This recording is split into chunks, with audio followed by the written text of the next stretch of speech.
I think sometimes because we live in a bubble now of our own creation, I forget how odd we are. We live really literally by our own rules. We do things our own way. So every once in a while, I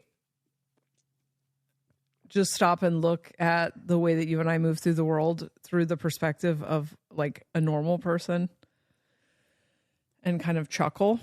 I think you and I have created a bubble in the last, it's almost been 5 years. And doing this work has created a bubble in which I really spend the vast majority of my time talking to people who see the world different. And you kind of forget that this is not how everyone else moves through the world. Until you're forced to leave and go to Japan or go somewhere where you don't want to leave the bubble. And then you realize. Yeah, but even when we go, I mean, I don't know. Japan I'm just being was biased about traveling still. I'm with you. I'll never again. But Japan felt like a bubble to me. I didn't really feel like I was venturing very far to my bubble. Just looked different. Yeah, well, you were in the hotel bubble. That's true. You were COVID bubbled. I can only imagine what it was like for you because I wasn't there. So yesterday it occurred to me that cardinals, maybe it's multiple cardinals, but at least one cardinal is banging into our window all day trying to either fight and or fuck itself. And a woodpecker is destroying the siding. We've got a bird problem. We have a bird problem. With 6 cats. That's the question I have. I mean, leave the cardinal alone. He's trying to find himself literally, but I can't believe we are suffering from a bird-related problem with 6 cats in the house. That's a little annoying. Anyway, they're not easy to catch. They don't spend much time on the ground, I guess. And I never really looked at a woodpecker before, but that beak is no joke. Yeah. I guess it explains the holes in the siding. Anyway, I sat in the house all day by myself, and it just feels like I'm being communicated at by birds. And it felt like, oh, what if this is a message for me? Yeah, I think that's what when we talked about this last time, that's what originally I thought too. Yeah. But I just really quickly want to say this is a challenge, I think, in general for my life, and I think a lot of people, is trying to interpret whatever's happening in the reality, interpreting it in a very logical, like rational sense. My first instinct is when something like that happens, I'm like, okay, what's the bird trying to tell me? It's a sync, right? Yeah, there's a sync here. What esoterically do I need to connect with this? And you can dive into a million different symbolism of the bird. It's red, it's a cardinal. What do these symbols mean? And then in the moment, what am I feeling when this is happening? What is the timing of day that it's happening? There's so many things. But then my rational mind, the Capricorn in me, wants to go, okay, no, but like realistically, what is going on here? And that's when you go, it's like, okay, well, there's something with this species of bird. It's this type of season where they're mating or they're nesting. That's probably why the bird is running into the window. However, it's like both things can be true. Exactly. I think a lot of people overwrite, well, logically, this is just what's happening. It's nature. That's what's going on. That's the only reason that's occurring. Where it's like, yes, that's true, but also there is an esoteric quality to kind of everything. And there's a potential to get, information or get some communication from the spirit world or the ether, something that's a little bit more metaphysical, if you believe it, if you kind of peer into that. And so that's what I think is interesting. I think in that podcast, it was like, we talked about briefly, what does this mean? Cardinals represent death, or represent, loved ones or something on the other side trying to communicate. But then at the end, it was like, okay, no, we figured it out. GPT told us that it's a mating thing. And so continue. Yeah, that is interesting, because that is the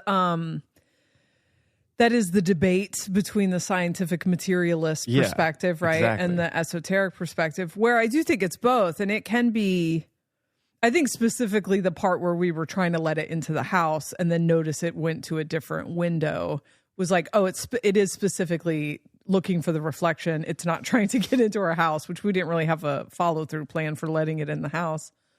And I think a lot of people will overlook any other kind of more esoteric, subtle meaning when they can just logically make sense of it. But I know for my life, when my mind wants to do that, I start doubting all of the imaginative kind of exploration of what this esoterically could mean. And it closes off the communication. I think that communication, at least in my life, like synchronistic elements have so much to offer, but it does take like kind of expanding your mind outside of the logical meaning of it. There's another element that can be deciphered and kind of played with, that when you're open to that, it happens a lot more frequently. You can see in some of the most mundane patterns in life, whoa, there's this whole other, like there's something being communicated. I just have to take the position of believing that, and then it happens more. I think a lot of people just want to logic everything. And it is a good explanation. It's like what scientific materialism is like kind of the problem with it at certain aspects. Well, it's taking the dream at face value, right? And that's fine. You can take the dream at face value, but then also, do you remember how in Vanilla Sky, people just started saying to him, you need to wake up. You need to wake up.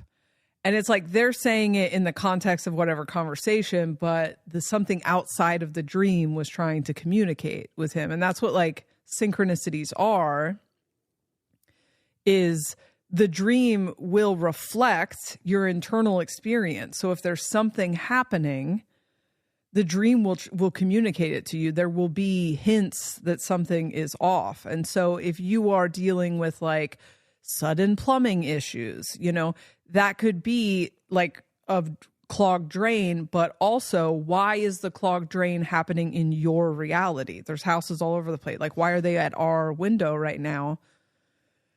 If, on the contrary, I feel like because of the bubble we live in, encounter more people putting like too much weight on synchronicities to the point of psychosis, right?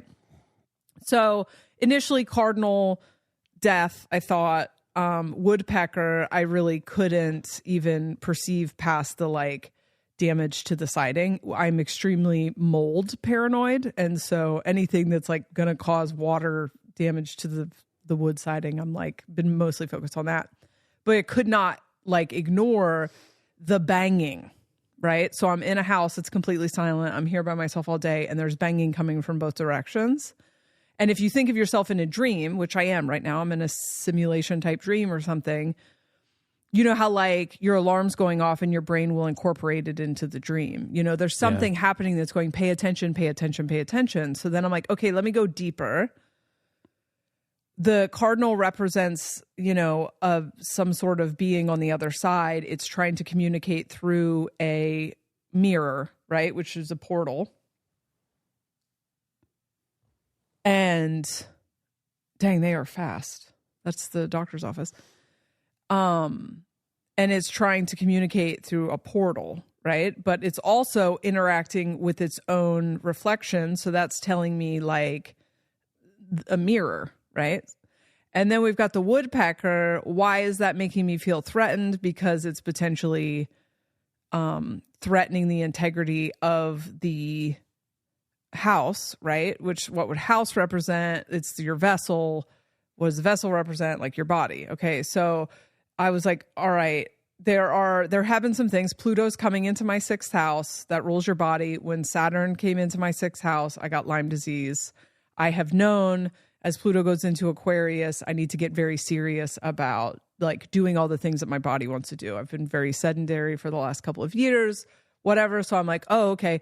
Is this like future me communicating with me through the window of my future? Like, you need to get serious. Otherwise there's like potential damage to your body. Anyway, so I scheduled a colonoscopy.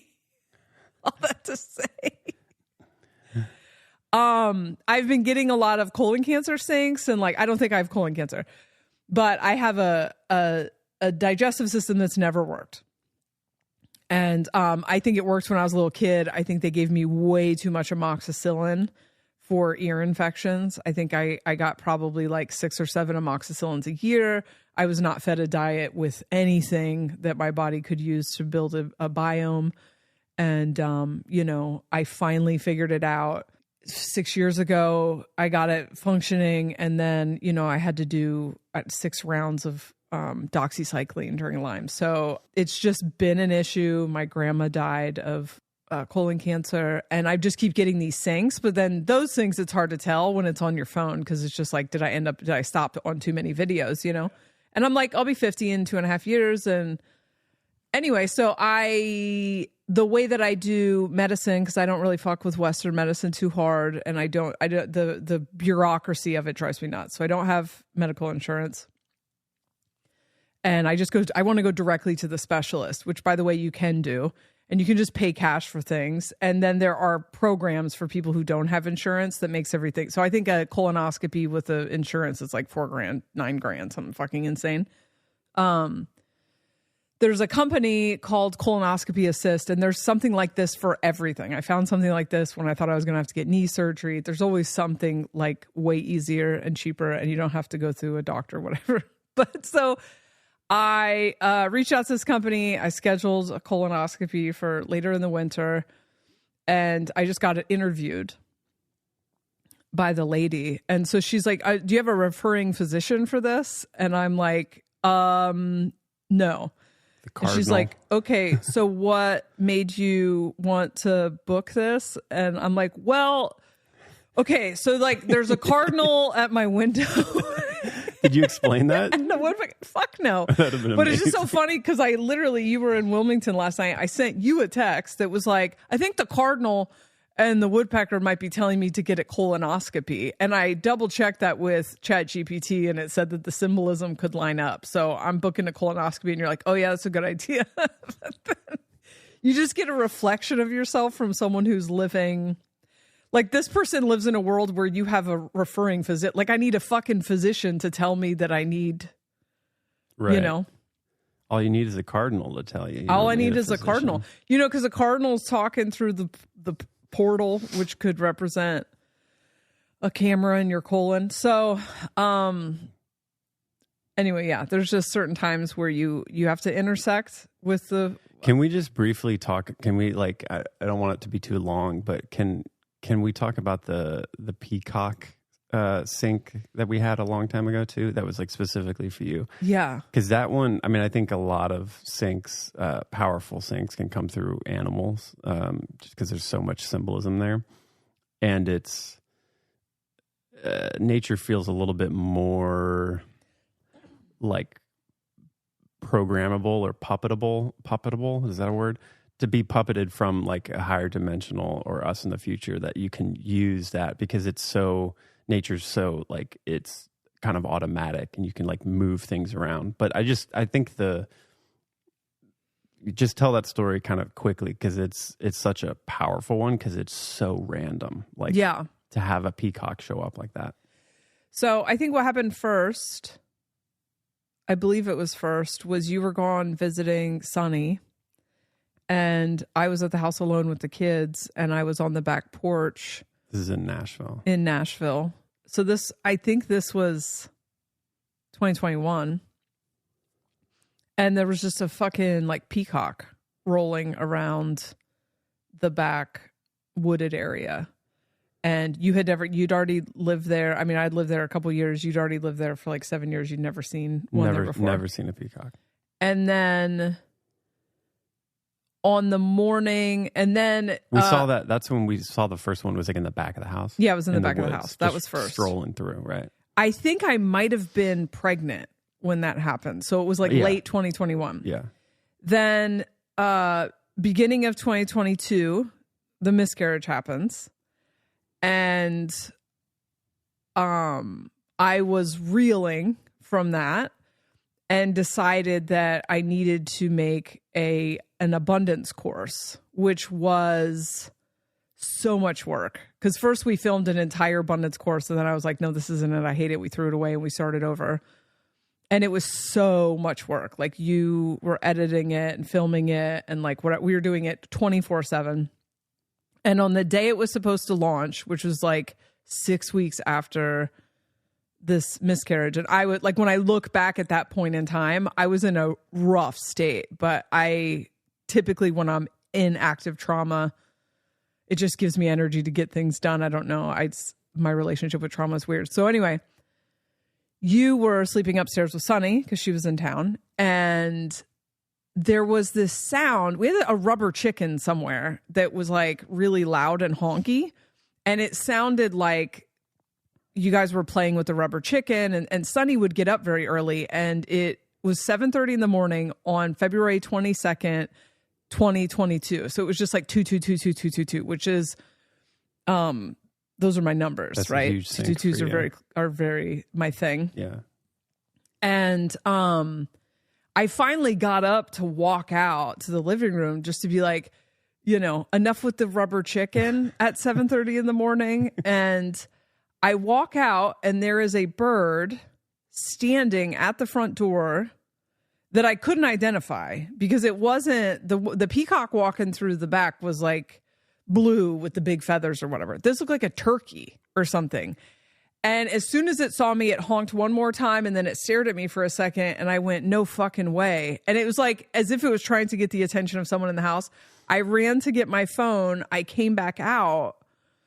And once I pulled out my phone and was recording it, it was like, okay, that's enough. And then just turned around, walked down the stairs of the porch, and just beelined it off the property. And the property was like, I don't know, like acres, right? So it just was like, just walked straight away as far as it could go. No other birds with it, whatever. And I didn't find out until later that was a female peacock. I didn't know much peacock lore until they kept showing up. And then there's so much like amazing symbolism about the peacock, I have that statue. It's always been a like centerpiece in my kind of symbolism. There's a lot of really cool stuff that it can represent. Yeah. Well, I mean, it means a lot to me now. We ended up putting like peacock wallpaper up in the bedroom. And to clarify, it's like, it's so weird that it was up on the porch, like looking through the front door. And then once you saw it, it didn't like scatter away and run. Like it was afraid. It saw you, the message was done. And then it was almost like it went back to like, what am I doing? Like, okay, I'm just going to leave. And it, meandered down the steps across a huge field, like an open field. It didn't just go back to the back of the house where the woods are. Yeah. So the front of the house, the back of the house is like almost in the woods, but the front of the house is just this wide open place. It's like not a place for a bird to go to come up there. It's like so random that it came all the way up to the house like that. And then once it was done, meandered straight down the yard. Is like, it's just so weird for a peacock to do that. And I don't know if I caught this part on video because it felt like a deeply spiritual experience, and I was trying to get your attention. But in the end, it seemed very obvious that that these things were for me. And, kind of what I took from it was like, this was a message that I was going to be okay, like that everything was okay. I feel like I bring it up a lot still because it was probably like in the top 3 most impactful experiences of the last 10 years for me. But the miscarriage was, we've discussed this on here. Like, I didn't just like lose a baby. Like, I almost died. Like, I bled out in the hospital for 2 days, and like the first blood transfusion didn't work, and I like literally almost died. Yeah, it was like you were going through some transformation that was like a big death for you. There was like it was the underworld. We were in there for a little bit. Yeah, and I came out wildly like in the bardo, like transformed but not stable. Like the way we just came back from Japan and we were like, oh, I don't even feel like I'm on the timeline. I didn't feel grounded on the timeline on Earth again. It was another near-death experience for me. Yeah. And it was very empowering because Lyme disease had given me, like, I had like medical trauma after Lyme disease, and I had become really afraid of everything. And dancing with death again made me remember, like, oh, I'm actually not afraid of death. And I felt the like sweet release of it multiple times in that experience. and then remembered the optional nature of it. And so I came back once I recovered empowered, but I literally could not get out of bed for 2 weeks because I had to like just sit in bed and drink bone broth and eat red meat to get my levels back up. And then I kind of came out the other side of that, like manic about needing to get an abundance course done, which I think those are the only circumstances in which I could actually like finish a project that big. And also I wanted to get the abundance course done because I knew they were going to do some sort of like economy crashing psyop, which they did shortly afterwards. And I wanted to get that info out. But anyway, it felt like the body language of the bird and the way that it was it squawked for 25 minutes. Like it woke me up, and then I laid there for a while, not really wanting to engage with kids that are awake enough to be squeezing a chicken. I laid there for a while, and then finally was like, this is so nuts. And I didn't hear anyone talking. So I was like, this is so nuts. And I came out, and the way that it stood there, like looking at me, and then waited until I pulled my phone out, felt like you need to know that this was a message, like specifically a message. So then the squawking is so weird too. I mean, it's like to be the alone honking by itself and then just honking at you for no apparent reason. You know, I've never heard a peacock honk, actually. That was the first time that I had. And so I have a video of it, I think, but I think by the time I came back up with the phone, I'm not sure if I got its about face, but its about face was very interesting. It was like, okay, cool, you got the message. And then the way it walked for acres just in a straight line also felt like specifically to make sure that I understand that this was a messenger and not like. Yeah. So then I want to say it was 2 months later, we are driving your mom to the airport and then going to a show. And on the side of the road is a white peacock that has just gotten hit by a car. Did we think it got hit by a car? Is that what it was? It wasn't bloody at all. No, yeah, it had to. Well, okay. I mean, that's what it looked like. It was on the side of the road. That's what we assumed. And next to it is a blue peacock, like grieving. Mourning, yeah. And we couldn't stop thinking about it. We dropped your mom off, we went to the show, and then we came back and it was still there, but the blue peacock was gone. And so we took it home and buried it on the property. Our property was like, by that point, it was like a animal graveyard. I feel like because I had just my whole time being there, I was very connected. I've always been connected to nature, but there was just, that property was such a transformational space for me. And there was the connection to animals started to really amplify, and like through the symbolism and stuff. And so when things would die, I was just led to, bury them in certain places that were significant and kind of do my own little ritual around it. And I think that's what, it was just so weird, the peacock symbolism all around that time. Again, I had never seen a peacock. And then doing research, the white peacock is actually like it's relatively rare. I forget what it actually is. It's not like an albino necessarily, but it's the equivalent of like that rarity to it. And so when we drove by, I thought it was a chicken, actually. I remember when we drove by until we saw the other peacock. And when we drove back, I remember like we had to get to where we were going. And in my head, I was like, I wanted to like at least get it off the road. But part of me was like, there's something significant to that. I feel like we're supposed to do something with it. Like we're supposed to grab it, as weird as that is. But, we had to leave. And so I was like, well, if it's meant to be, it'll be there when we get back. And sure enough, when we drove back by, it was there. So yeah, I remember feeling really weird that we were just picking up this carcass, but it was so beautiful. There was no blood, no nothing.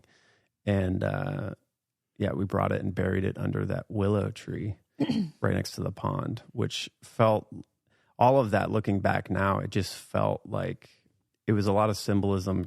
We were coming out of that Bardo kind of underworld, and it was time to start like transitioning and moving on. And we moved not that long after that. Yeah. And it felt like when I just did this little ritual and burying it, it felt like it was the closing out of a certain time. And the symbolism all around the peacock and the fact that it was white, it was just this beautiful closure to everything. Yeah, and it felt very personal to us, but then it also felt like it felt like we were getting messages also about like where the collective consciousness was. And I just searched it again, but what peacocks represent: immortality and renewal. In some cultures, the peacock's ability to shed and grow its feathers makes it a symbol of immortality, renewal, and resurrection. Spiritual awakening and enlightenment, it's really tied to. Compassion. I guess some people attribute it to like pride and vanity, which is the only thing I'd ever heard of it before, because it's like got beautiful things, but that feels kind of shallow. And then the white peacock specifically, it's not coming up this time on ChatGPT, but when I searched it on Google back then, was like it was a representation of like death and rebirth, transformation and ascension. And so yeah, that was a very like magical time or whatever. And it is funny to think that if you like had that conversation with a scientific materialist, they would be like, no, a peacock just got hit by a car. And it's like, okay, why? Right. Like, because whatever happened immediately right before we drove by it. It was like there were peacocks everywhere all of a sudden. Yeah. I was like, did we just switch timelines? And we're in this like weird half, like something in another dimension is like bleeding over and these peacocks are showing up everywhere. Is this like some magical place on the earth in the future and we're like bleeding into, or like I just could not understand why there were peacocks everywhere. And I did look up like, are they common in Nashville? And it wasn't necessarily that it was like common. They're kind of rare sight, but they were there in the wild a good amount. I think peacocks actually, because I grew up with somebody that had peacocks in Florida, like, but it was in their backyard. And every now and then it would get out and walk around the street. And the first time I saw it, I was like, that's supposed to be some like exotic animal that's only, it's not in the US, you know? But as I was doing the research for Nashville, the peacocks started to become in the wild here because people brought them over. People that were really into exotic animals brought them, and a lot of them started to get out, or they would get too big and they would just release them. And then they started, what do you call it? Like replicating, whatever. And so it became like a phenomenon where in the States, there are now little pockets that peacocks have become kind of part of the habitat and they're wild. So they are in Nashville. It's not like it wasn't completely foreign to that place, but they're still relatively uncommon. And I had lived there for 7 years and never once seen a peacock. So that was such a magical time. I think that's just a great story of how syncs can really communicate a lot. And when you see it like that in the wild, like something that just does not feel normal and regular,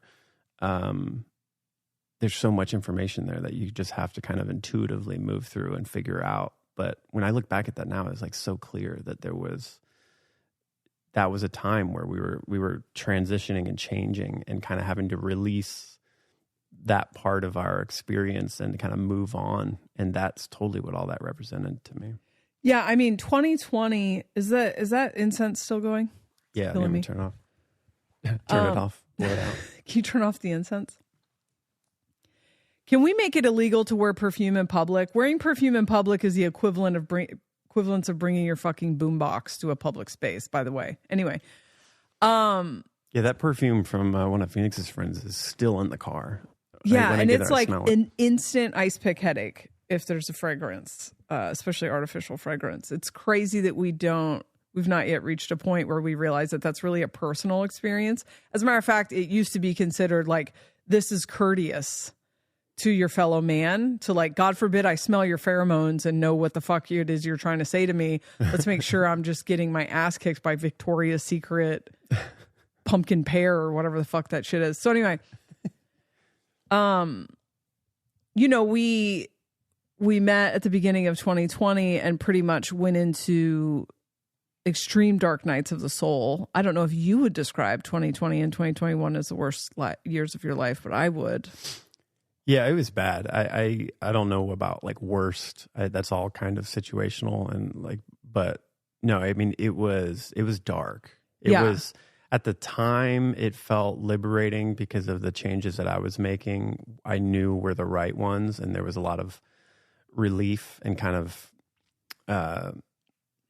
it's just like liberation, but it was painful too. I mean, there was so much negativity around the things that I was doing, and that the grief that came along with that and the complications of it. It was very dark. And so I think at the time I was more focused on like trying to stay the course and felt excited about that. But when I look back,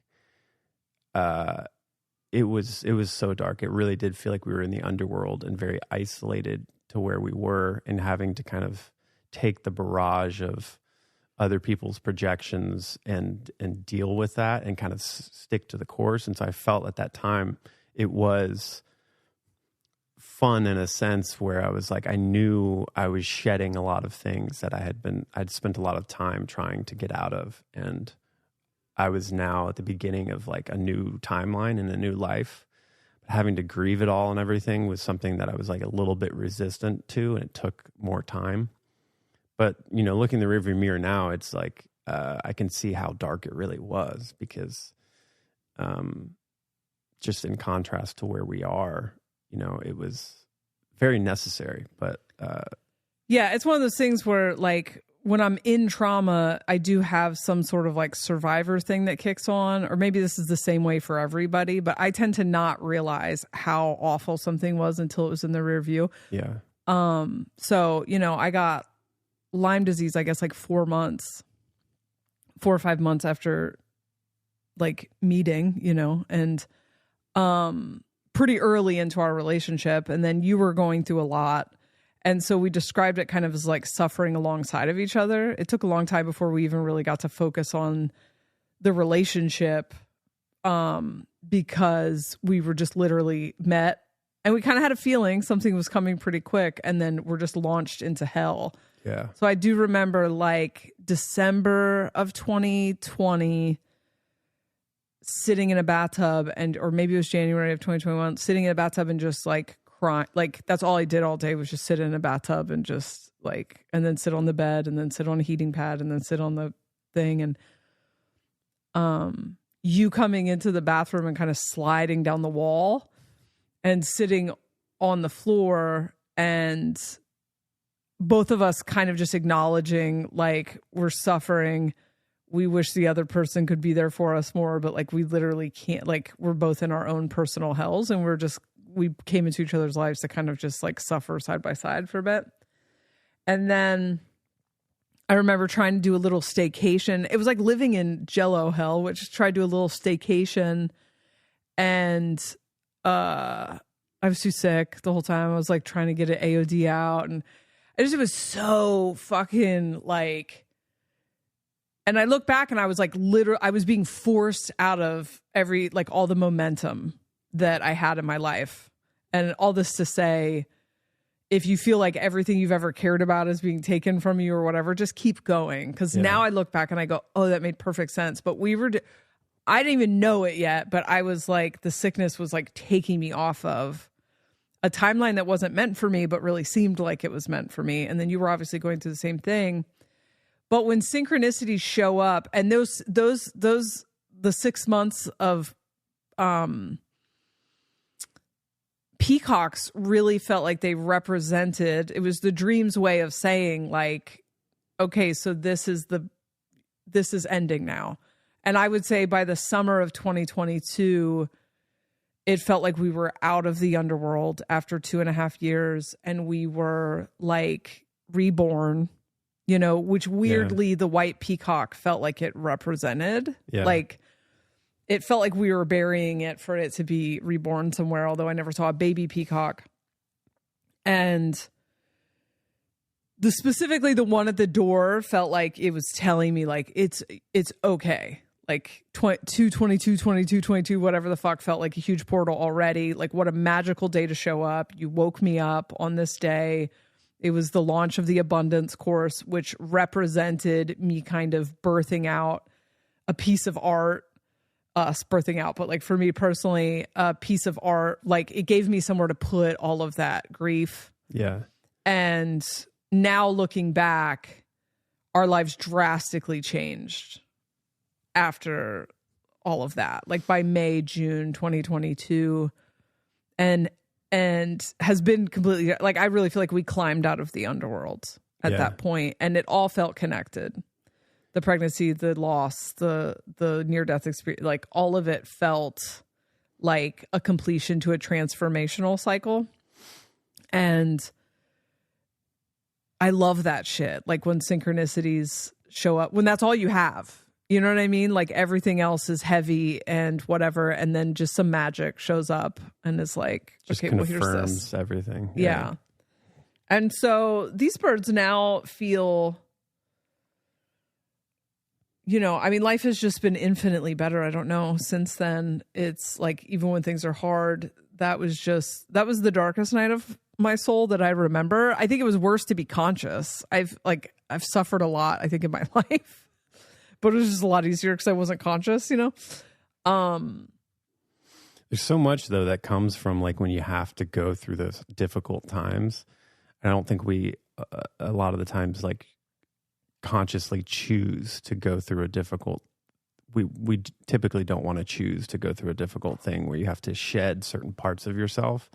And sometimes the reality just like hands it to you, and getting the syncs always help, like confirmation in any point of doubt when you're dealing with the pain and the struggle, having to kind of, you know, switch a timeline can involve so many different things, but you typically feel like you're hurting someone else and all this resistance to it. And the syncs can confirm like, no, it's okay, keep going. Right. And then you retroactively see how much benefit comes from letting go of some of those difficult things. And you have to go through some difficult hardships at certain points. And that's the only way to like choose a different timeline, try to be on a thing that your soul more desires, a timeline in your life. Like it takes action to do that. And sometimes when life hands you this kind of chaos, it forces you to take action in some way. And I think that's just really, that whole time represents that. It was like at that point with those birds, it was like a checkpoint. That's what I felt like, that it was just kind of a like, you've made it, you're going to be all right. Like there's a way out of this, and the difficulty is kind of over, you know. But when we were going through that, all the decisions having to be made really quickly and kind of have as much compassion as possible, but then deal with just the unfortunate projections of other people and accepting that everybody's got their different opinions and this is just who I'm going to be to other people. It feels true to me. And I think we jumped so many timelines at the end of that. Once we got to the Peacocks, it was like we were landing, you know, and then we had to adjust and actually move locations. And that was all part of it, you know? Yeah. I mean, the moving location felt like the initiation of our new life. Yeah. Cause during that was like soberish and me learning a lot of lessons about what it means to talk into microphones. What, you know, at the time, like at the beginning of soberish, I was like, yay, let's build community. And then building community turned into like so much infighting. I like literally can't. And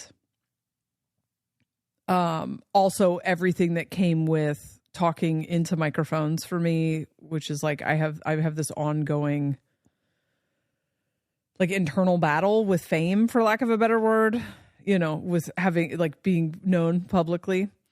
The thing that's really interesting is so that was Saturn transiting Aquarius. I think the entirety of that underworld experience was Saturn transiting Aquarius, which was in my 6th house, which rules your body, which was like steamrolling over top of my Mars and Mercury multiple times, which is your mind. I had the worst part of that was brain fog, and which is Mercury rather, and Mars is your driving force. And this is like the beginning of the kind of like lethargy.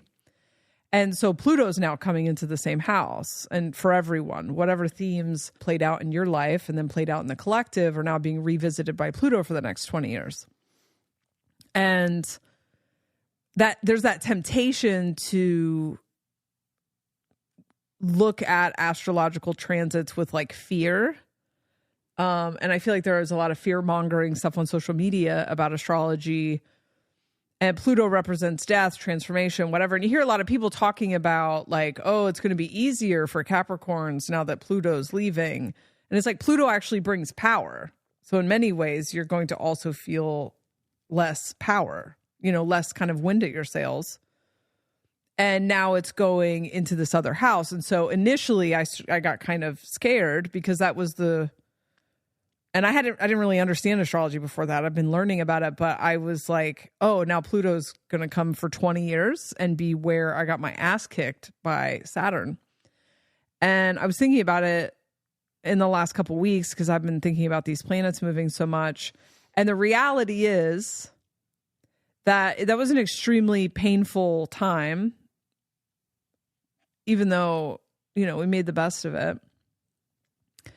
But I wouldn't trade, and I feel this way about every trauma I've ever experienced, I wouldn't trade the recalibration I experienced as the result of that. Like, I wouldn't trade that for anything, because what that transit did by forcing me to stay in bed for a really long time was brought me into an authentic path. I didn't know I wasn't on an authentic path. That's the thing about this portion of awakening for us, is I didn't realize how much, and that's a lot of what you learned at the same time, like people pleasing I was doing, how much living for other people's perception. Like that's what I learned about like the soberish era and the stuff I talked about in the last episode.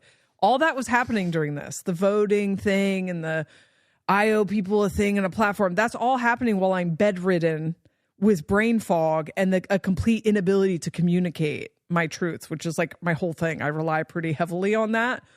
And I was in this vulnerable state where I just built this platform of people, a lot of whom are like, the whole internet was like looking for who we're going to get next, and I can't finish a sentence. I can't articulate a thought. And so suddenly my one tool, my main tool in my tool chest, gone. And all of this is happening at that point. And now Pluto's coming to bring transformation to that same spot. And so a year ago when I heard that, I was like, oh, fuck, like kind of scared. And now I just have I have a feeling, because now I know to be proactive. And I have all of the self-awareness that Saturn like brought to that era, but also I just have a trust.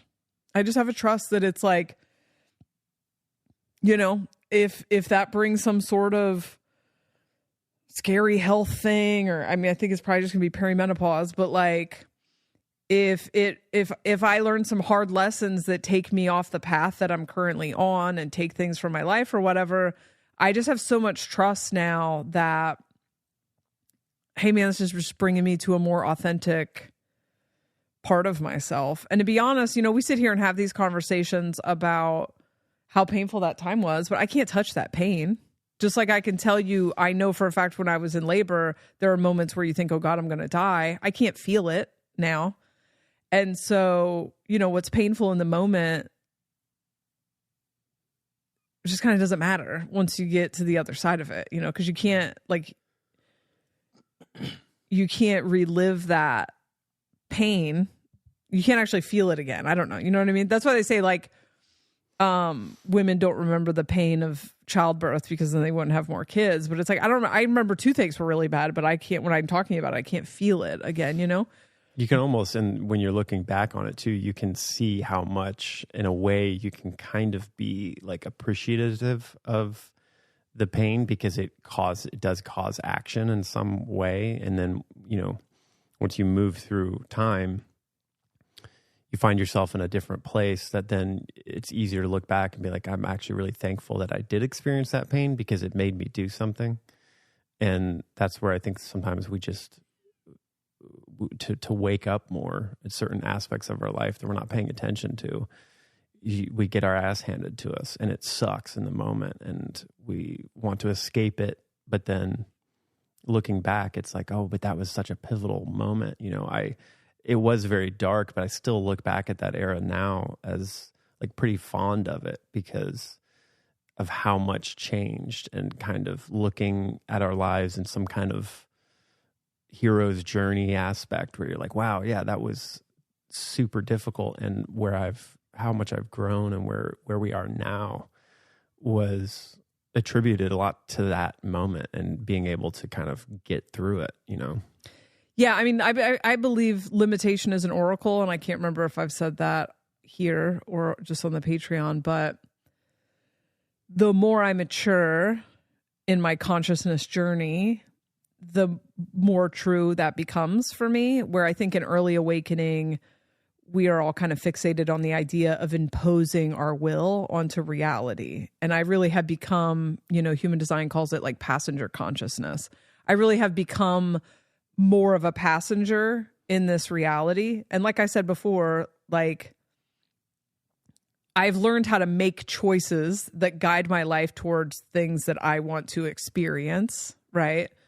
And the vast majority of experiences I have are in alignment with, I guess, more the vibe I want to experience, you know? But when limitation shows up and doesn't give me an option, I have found so much peace and solace in just going like, well, I must want this. There's a reason. You know, my soul is here to have a specific set of experiences. And sometimes I'm too close to it to tap into that. And so I'm just kind of along for the ride. And it makes it so much easier to stop fighting. You know, you think like the avoidance of pain is suffering, right? So you start thrashing around in resistance. It's so much worse. And labor is a great example of that. You know, I learned how to tolerate extreme pain as like all my teeth were dying when I was on drugs. And I learned to sit alone in a room. I guess this is meditation probably. And go into the tooth and like just like give a picture of it in my mind and give a color to it. And I would see the root and I would see the root throbbing or whatever. And I would just sit like in it. Like no avoiding it, no trying to escape it, just like sit in it until it like compartmentalizes into like a concept. It becomes like an abstract thing. And then I would move it into the part of my brain where sex pain was, right? Because it's like you can get just like fucking punched in the jaw when you're having sex. Maybe that's just a me thing. And it's cool. And so I'm like, okay, so we have different pain thresholds at different times. And so I would just kind of move it into this part of my brain where like sex would be. And then I would do self-dentistry, which I don't recommend. Don't try that at home. But in the process of each and every single tooth, and if you've ever had a toothache, it's like the fucking worst. It's horrible. Each and every tooth in my mouth died in that time. And there's like, you know, I'm not going to the dentist, obviously. And that is really where I learned how to interact with pain in a way that's not avoidance. And that the suffering, because I had tooth issues before I did drugs. So the suffering that I experienced in that kind of thrashing avoidance was so much worse than the pain when I just fucking like stand up face to face with it and go, okay, pain, tell me what you got, you know? And so I try to approach all pain like that, right? It's just the resistance is what makes it so much worse. It's very true in labor. You know, my first child, I was screaming and thrashing, and like screaming's fine, but I'm talking like all of the energy was going into my head, into an avoidant state, trying to negotiate what's happening, screaming. Anyway, I feel like that was all the teeth falling out, once again, using a painful experience to learn something about consciousness, taught me about how to interact with painful transformative experiences in my life, I guess. And they're always transformative and they always pay dividends. And I can directly draw you lines to me losing something I thought I really wanted to something I fucking love about my life. And the older I get, I just still haven't peaked. I still can't look back and go, that was when my life was peaking. Now, when I was sick with Lyme, I was like, okay, I think I peaked last year. But like it came out the other side. And so much of the cool shit in my life is a direct result of these massive painful deaths and phases of my life that, you know, have gone on. I mean, that was like almost 2.5 years of just, and, you know, and I think a lot of us were in the same boat in that window of time. And there were a lot of cool things about that window of time, because it did take a lot of people out of society and stuff. I was already kind of out of society. You know, and the actual like lockdown, stay home stuff was actually very convenient because I was sick, and I thought it was kind of cool that I did not have FOMO because no one else was allowed outside of their house. That was cool. But I didn't miss much. But it is very obvious to me now that my primary objective in this lifetime was to what is the pattern calls it my sacred calling, which feels a little pretentious, but I came here to do something in the latter half of my life, help other people. And that 2.5 years took me out of like pursuits that were not that, I guess. You know, I was like really catching traction with stand up.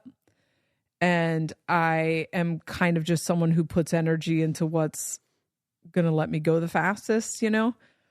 And, you know, my entire stand-up career is over now, thanks to that window of time. By the time I was done with all of that, by the time I got to June of 2022, I'm like, I wouldn't even know how to connect to that. You know, I tried. I did a little dabble in early 2023 and was like, no, that's a dead timeline. That's wild. And now, especially now that we started this podcast and that I've been looking into these outer planet shifts, I really see what I am here to do. And I haven't even gotten started yet. And it's crazy, but this is not happening. Really was just to get me into podcasting, which was to get me into this. Like, I just see the ways in which my life's limitations have, and successes, but a lot of it was limitations, have perfectly led me to this place that the aliens told me I was going to be doing this when I was 22 years old. And I had just like given up on it. Before that, even a prophetess told me that I was going to be preaching a revelation about love around the world. And now I realize that's just the fucking internet. We'll get into that story in a little bit because we're going to answer some questions today. I don't want to go on a fucking long ass thing. Anyway, limitations in Oracle, and maybe you're living in limitation today. You'll come out the other side and you'll be like, oh shit. Put the pain in your sex compartmentalization in your brain. Yeah. To this day, so I love that story. That's like a really cool trick. This is how I do this now. I don't really do the sex thing now, but like if I get an ear ache, I Google a picture of what it looks like. Like, what's the inner ear look like? So then I can like zoom into that part of my body. Yeah. And when I go like, oh, okay, so there is pressure on this inner ear canal. And maybe this only works for people who can imagine, like you can see pictures, right? Yeah, vividly. Then I can look at it, I can see it throbbing, and then it just becomes more like I'm observing a throbbing thing and pressure, and I can look at the extra air in there or whatever, the liquid, and then it just doesn't hurt the same. Yeah. You should do that with your butt so you don't have to do a colonoscopy. I'm gonna need zoom into your butthole. I'm gonna need to do that with my butt afterwards. The scariest part is, first of all, have you ever seen the ingredients of the drink? No. So bad. They give you fentanyl. I'm like, yeah, thanks, no fent for me. I'm gonna pass. And then they put you in a fart room, someone told me, with other people. And so y'all I've seen that on TikTok, a lot of the fart rooms. Yeah, what if someone makes a TikTok of us in the fart room and then you just have absolutely obliterated your microbiome? Yeah, that sucks. With the whole process. Okay, so a member of Group Love posted a conversation or a reel about AI. And I kind of want to play it. Confused about what? Guys, I'm confused about AI. Confused about what the purpose is to speed up making art. We're so obsessed with the final product and the output and the outcome. It's like, Disappear. I like you disappear, you make an album. You disappear, you make, a body of work, a series. You disappear, like, what is, I'm taking a little pause. I don't want to keep up. Fuck it. I don't give a shit what anyone's doing. I just want to make some shit. If I feel this constant pressure to fucking produce stuff, and it needs more time. It needs to fucking grow. It needs to, sometimes we are lucky and songs come real quick, or paintings come bust out. Like, I made this painting really fast, but it took years for me to get there, I personally get worried when I see AI in the art world. To me, it's moving people further and further away from, like, getting to know who they are. I don't know if anyone gives a shit about anything anymore, though. That's the thing. So I just, like, seem like some old, uptight old lady. But maybe I am. I don't know, man. Don't you like to know when your artists write their own shit and, like, where it comes from, or does it just not matter? Does nothing matter? Is the world over? XOXO depressy. I'm confused about AI. So this starts a bigger conversation about AI, but the thing that, and then the comments are a lot of people like reinforcing this idea. And what I hear in it is the same thing I'm hearing everywhere. And that is, if you are an insider to the knowledge that the cross of planning is ending, and that the definition of what it means to be a human is changing on every front, you are so fortunate. Like, we are so fortunate to know that what it means to be a human, meaning what it means to be a partner, what love means, what it means to be an artist, what it means to work. Like, the definition of every single aspect of life is changing drastically. And if you have that information, just having that information makes it to where you're on this roller coaster kind of with your arms up going, all right, well, fucking here we go. It's just loss and grief and trying to put the genie back in the bottle for people who don't know, and AI is just an example of, like, what it used to mean to be a human is changing, and it now is going to mean something that includes technology. We've been on that track for 15 years since the phones. Like, everybody's been trying to put the phone back in the box. Well, when I was a kid, we were drinking out of the hose and we were da-da. And it's like, you're just stuck in one experience of the human experience, and it just doesn't, that's not how this game works. And you look back on history and it's like, how do you think the people felt? How do you think the hunter-gatherers felt when they shifted to the next thing? Like, yeah, the resistance to technology is such an interesting phenomena because it's always compartmentalized in specific things that kind of pop into the reality and do stir things up. They drastically change. But like, to be where we are now, if we didn't have a lot of those innovations, at one point it felt, so dangerous and bad, and this is going to change who we are fundamentally in a bad way. We are like where we are now with all of the advancements because, like, originally the car was made, like, right. At a certain point, I'm sure people were freaked out about that technology coming in.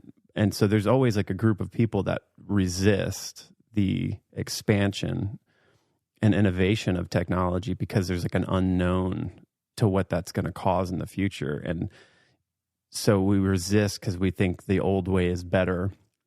But time and time again, when this advancement, a certain advancement was allowed to occur and then everybody adopted it, it opened up new possibilities in the reality that wouldn't have been possible without those advancements. And I think it's an interesting time because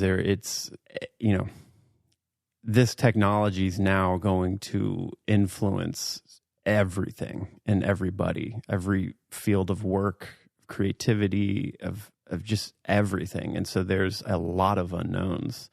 And I think different areas of the society are resisting to it for different reasons. But in general, like in the entertainment industry, across the board, in a lot of creative fields, the resistance is predicated on, well, the better way is the analog human way. And anything that's going beyond that is, quote, like easier and kind of like dodging the humanness to it is bad. And I think the healthy thing of that is it is kind of bringing importance to what humans, the quality that humans bring to like any art is. There's a lot of like, I think that's where the importance should always be, is like the individuality of each human expressing what they want to express and having to find themselves and like get into that authenticity. But the technology is not a direct threat from that. There's a perspective to look at it as that it is, but it's when we just see them as tools, as something that can be used to continue to dig deeper in ourselves and like find something that we want to express. This tool is like a new way to do it. And we were talking earlier, and I think, you know, it's just interesting listening to that. And I like know the Group Love guys. They were early on in our band success. We toured with them a couple times. They were kind of blasting off into their success right around the time we did, and so I got to know them, and they're amazing people.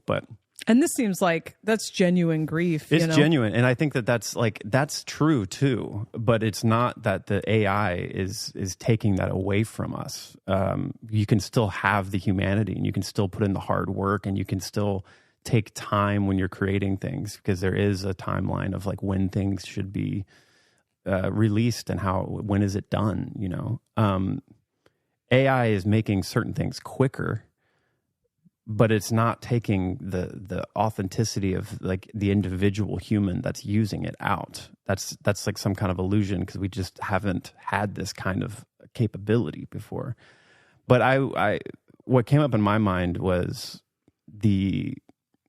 that's like a similar example that happened a long time ago, was the invention of the drum machine. And so it's along the same musical lines, where before the drum machine was there, it was like when you needed rhythm and you needed any kind of drums on a track, you had to get a drummer. You know, you had to find a good drummer that had studied long time and really perfected their craft. And when the drum machine came along, anybody could now be a drummer. And there was a huge threat to drummers at that time. I've read a bunch of books, drummers that like kind of lived through that transformation.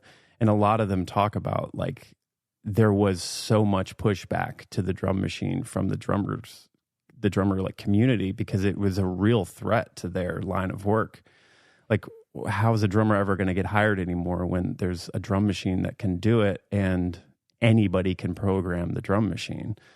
And so I think at that time, you know, there was probably a dip in drummers being hired for the studio. But what's interesting is that it created a new avenue for people to express and create rhythms to music that were just wholly in a different world.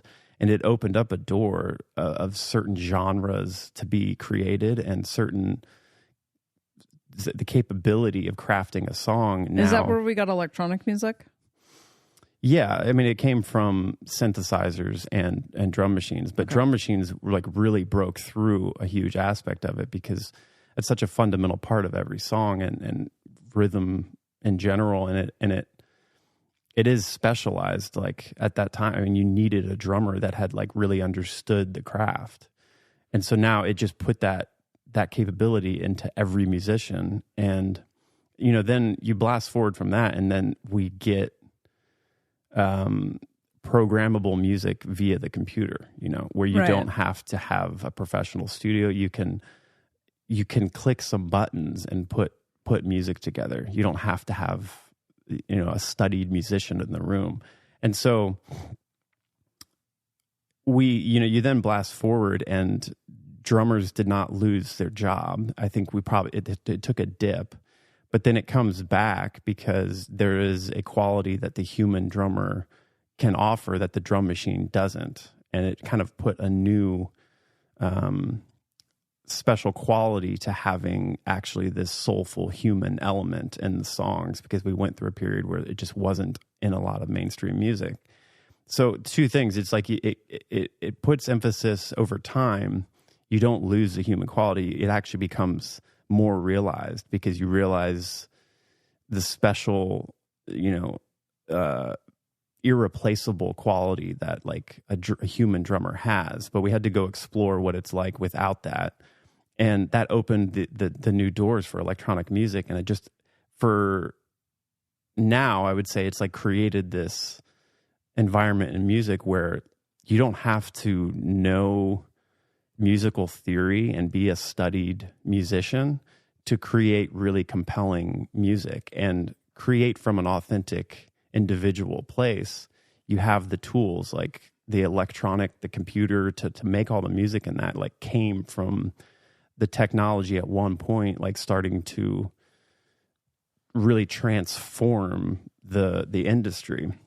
And so if we resisted that drum machine innovation, we wouldn't have the ability to be recording the records that we do now. And so I would even argue that like for her statement, it's valid, it's coming from an honest place, but like that band wouldn't be able to do what they're doing without the innovation of the electronic music at some point. And so this is like the same thing that's going on right now. The AI is a new tool that's come in. It's blasted open a door for us to explore music in a new way by using that tool. It is not going to take away the special quality that's there for humans to make music organically. It's just a new option. And I don't know if we even can conceive of what is in the future because of this innovation. The kind of music that we can make, the kind of music that people that never could make music before and like express something can now do it. And so it's I don't see it as a threat. I understand the perception of that because I can see it in the drum machine innovation, the computer technology that to be musical with. Like all of those things were the same concept. I mean, even the Beatles, when they were originally starting to experiment with cassette tape sampling and kind of electrifying their music in the time of whatever that was, it was like the 60s and 70s or something. It was such a new thing that everybody thought it was like kind of wacko and not music. But they saw it as something to play with and be able to get new sounds with by like looping sample tapes. And that was kind of the first, I would say, like exploration in mainstream music of sampling and recording some music and playing it back slower and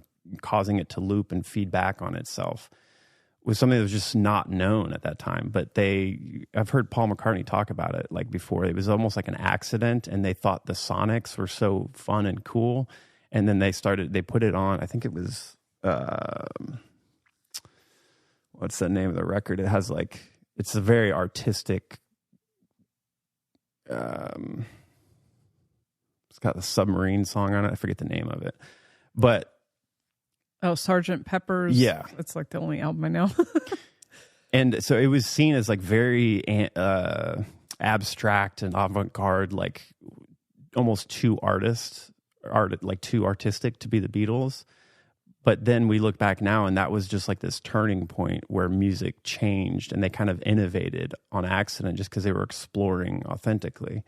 And I've heard him even, talk about the computer kind of music world that has now been innovated. And you would think somebody like the Beatles, who come from such a analog, like musicianship, real studied, he's talked about it in such a positive way because he sees it as like opening up the doors of possibility for anybody to make music and kind of innovate in a fresh new way.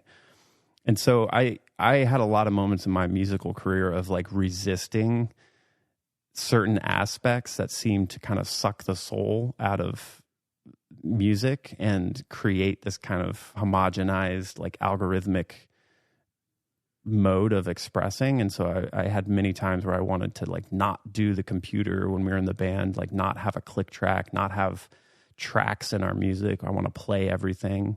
And so you always like, I think that was fun to explore because we had to kind of figure out a way to make the big sound that you can get with the computer and kind of stack things in there when you only have 4 people on stage. You kind of come back to a new place of like innovating and trying to make it organic. But the fight to resist a lot of that tech, I think I eventually gave up on because I could just see it was futile and that there was also something to explore new possibilities with the tech and innovate in your own like new way. And so, yeah, I think that's where I'm at now with AI and just technology in general is it's something to embrace and see it as a positive it's like a tool to do something that wasn't possible before. And I don't see it as, I guess that is somewhat in our culture, the desire to get to the end quick and like move through it fast and get immediate gratification. But that aspect of what she said, like really what I hear her saying, and that's something interesting about the mirror of AI. When you hear people say why they're against AI, it's interesting to listen to what's in the background. And so more or less that felt like a reel about the music industry to me, and the cross of planning meeting the cross of Phoenix here, where, you know, this person's in the music business and still having to operate under late stage capitalism. And so if we were living, 15 years in the future when there is no pressure to get things out because we're no longer living in this, in these corporate systems, then how would you feel about it? Yeah. But it's like, here's an artist who's feeling like steamrolled by how fast other artists who are using AI are able to get. And it's like, I can't compete with this. And it's like, yeah, why are we competing? Exactly. And I think that's like, there's so much in that statement. I mean, that video, because there's a lot of valid points. They're not all coming from AI, right?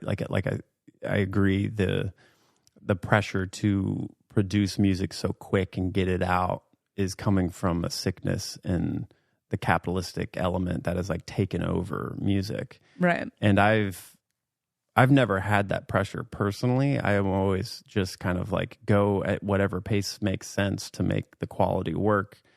If it takes 2 years, 3 years to make an album, then that's what it takes. You don't need to bend to the industry to get it quicker, because it just doesn't, it's going to be made when it's going to be made. So I think people that do take that seriously and feel like they can't succeed unless they're putting something out every week, that's an issue to look at individually and figure that out. Do labels pressure you? Like, do they pressure you to hurry up and get something out? Like, is there a schedule you're expected to be on? Yeah. I mean, I think I was lucky the label that we had, the relationship we had it began with a lot of the power in our hands, and we already set up front, we weren't going to be like bending to what, decisions they wanted, and we would work creatively. But I would say all in all, yes, in the industry, there's a high amount of pressure to get things delivered quickly and get them delivered in a certain way. And then once you've made the album, promote it in the certain ways that are now available, be on TikTok, be on social media, and really be offering this kind of view into your life and all of those things that it's a pressure. That would trigger writer's block for most people. Or for a lot of people, right? Yeah, for sure. For real artists, real creatives, that kind of stuff would cause like a pressure cooker, and then some innovation that you don't necessarily resonate with, doesn't work with your artistic process, which is fine, comes onto the scene, and now maybe your manager, your, whatever your team is like, hey, you're just looking around, there's all these artists just cranking music out, which you think is shit probably, because AI music so far is awful. I'm just judging the Love is Blind by the Love is Blind soundtrack. It's fucking horrible. But I can completely see. And then also, you're not privy to the fact that the entire human experience is changing into something technological. And so, there's so much grief in that recording. And I think that is a lot, the way that a lot of, and it is refreshing to see someone like in a vulnerable state about it. Cause I feel like most people are just being sanctimonious, which is how we hide vulnerability. Right. But this is more a statement about late stage capitalism, the capitalist music business, and the cross of planning dying. One thing I wanted to say is that, the cross of planning was all about like niche down, like pick a thing, and then you're the expert in it. So we love credentials. The cross of planning loves credentials. It loves experts. It loves the best in their field. It loves, you do this. This is your entire identity, your entire life. It's your job. Your job is your purpose, whatever. And the thing that's coming is deeply decentralizing. And I think we all talk like we like decentralization, but that decentralization means whatever it is that you made your thing and you were an expert in is now going to be available for everyone else to play with. And I know I said that I think when we get into communities, it will be like the person who really enjoys like water catchment will figure that out or whatever. But I think it's more likely that the communities will be more, upon further thought, like you will bring to the table what you enjoy doing. But I think that like everyone will be a jack of all trades.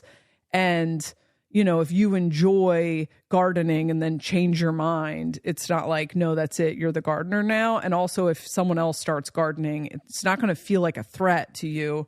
Because the exchange, man, when Uranus hits Gemini, man, the exchange of information is being decentralized. And if you have a strong identity as I am this, you're going, like in the cross of planet, I am a musician. I am a doctor. We're already seeing this with medical professionals. I am a whatever. We all talk like, oh, we want equality. Oh, we would love equality. Decentralized. Oh, yeah. Well, guess what? It's coming for your identity. It's coming for whoever you are. Joe Schmo in his fucking basement who doesn't know music theory, you talk about this all the time, is going to have access to the tools to make music. Your patients, and doctors have been dealing with this for the last 10 years, your patients are going to have access to all of the information that they need. They're going to diagnose, and they're going to diagnose themselves with AI. And if they come to your office, they're going to come to your office with like, here's the information I have. I've been watching doctors have an absolute ego death over this for 10 fucking years. They can't stand it. But the reality is the information is available, and the access to the information is becoming quickly decentralized. ChatGPT has transformed my ability to learn, because as someone with severe ADHD, people don't get to the fucking point. Like teachers never got to the fucking point fast enough for me to be able to understand what was going on. ChatGPT is so perfect for people with ADHD because it's giving me the cliff notes on everything in a way that I can ask it direct questions and get direct answers. This is a game changer for like people who are highly intelligent and innovative, but have the barrier to entry, which is ADHD, which is like, I can't learn through academia, right? And it's also going to decentralize academia. It's decentralizing information. But if you are like, I am, skills and experts, those were all cross the planning things. If you're highly identified with your skill or your expertise or your credentials or your like niche, well, you're going to feel what it feels like, like an equalizing force actually hitting the game feels like. So it's so interesting to me is it's kind of this buffer, or not a buffer, but it's this like the great equalizer is if we're moving into a reality where all information is available, and like there are tools to be able to do everything. So anybody can make a whole record and make it sound amazing and do something that previously, you know, it took a specialized person to do. Right. What's left? It takes the competition out of everything. So what's left to make, if you're going to be an artist and you're going to use the tools that everybody else has, and we can all kind of create, we all have the ability to create masterful stuff.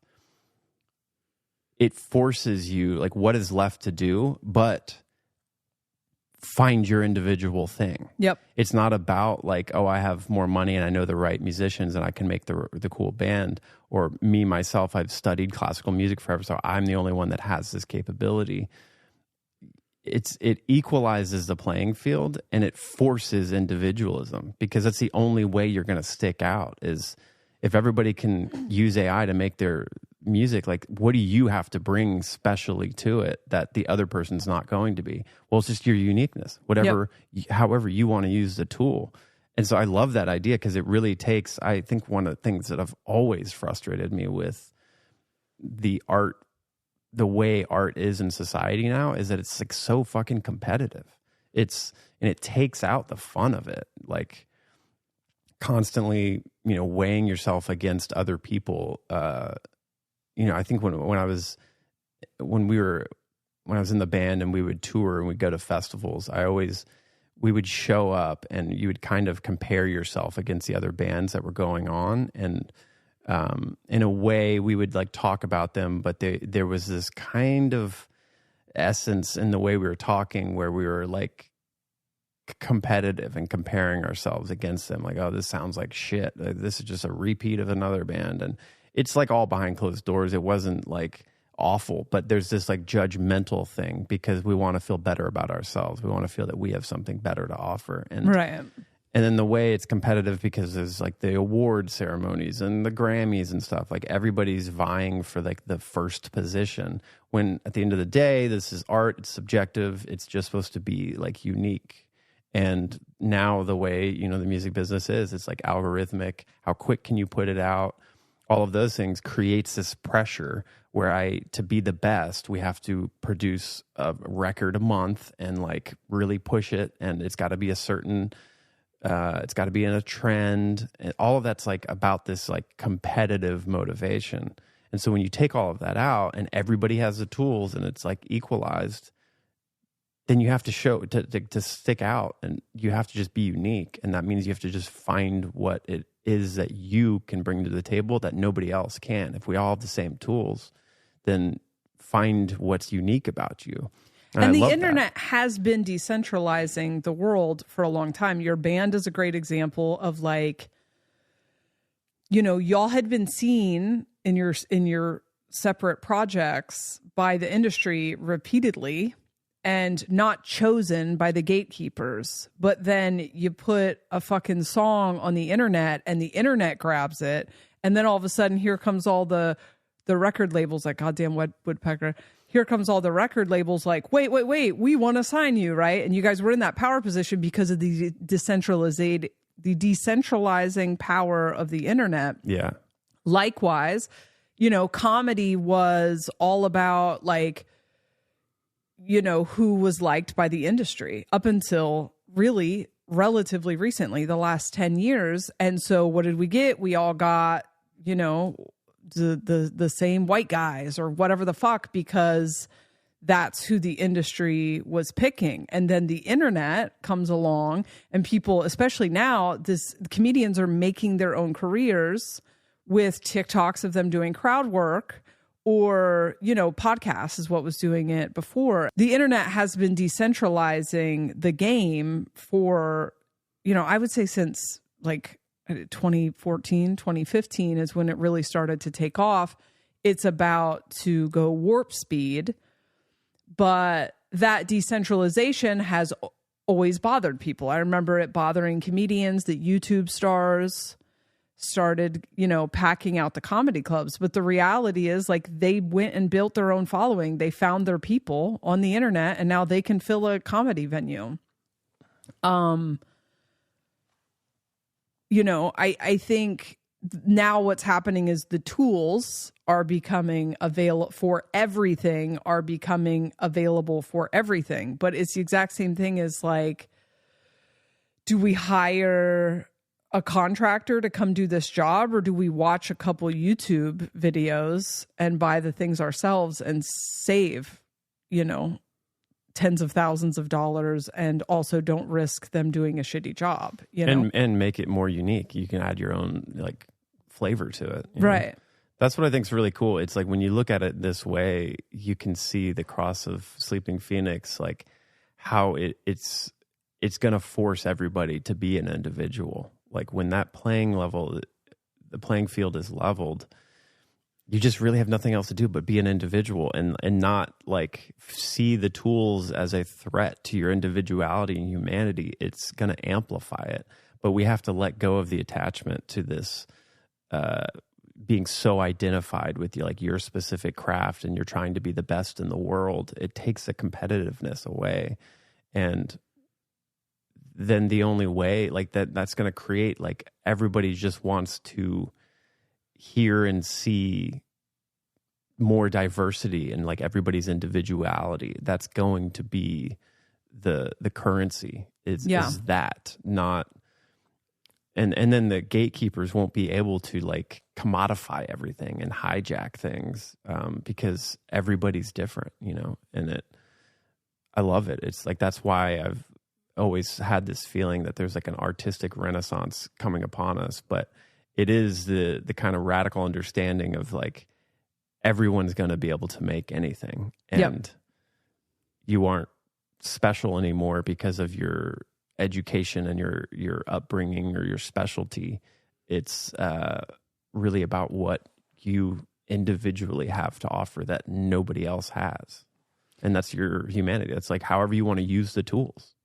And something else that's really loud to me that I think will go away, because with all this individuality will come we will develop and hone a deep sense of discernment, I think, because you really won't be able to, there'll be so much fake shit everywhere that all you have is discernment to guide you.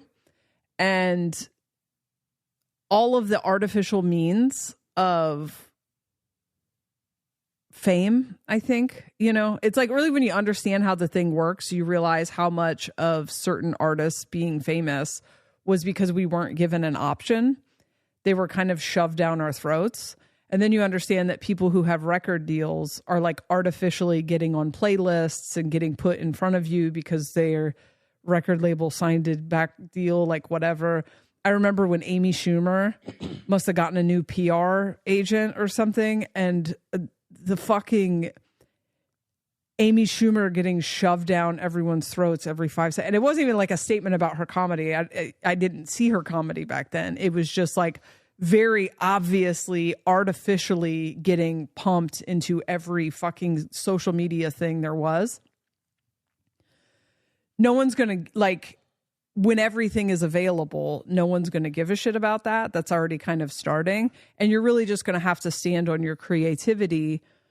And when everyone has that level of creativity available to them, a lot of the, not to say like the masses, there won't still be masses wanting to give their power away, but the vast majority of like actually creative people are just going to be looking for something that tickles their ears or something that's like whatever, but then that's the extent of it because everyone will now have that available to them, right? Yeah. So when I watch someone making crazy music, I can't make music. So then maybe I'm just like, oh, I'm watching them and kind of giving my power to them because I could never do something like that. But eventually we'll get to a point where you can do anything. Like everything is infused with this technology that will help you go like, okay, I have an idea. Now I want a song about the melody to be like da da da da da da da, and then the thing's like fixes it for you. And you can already do that, man. There's this thing called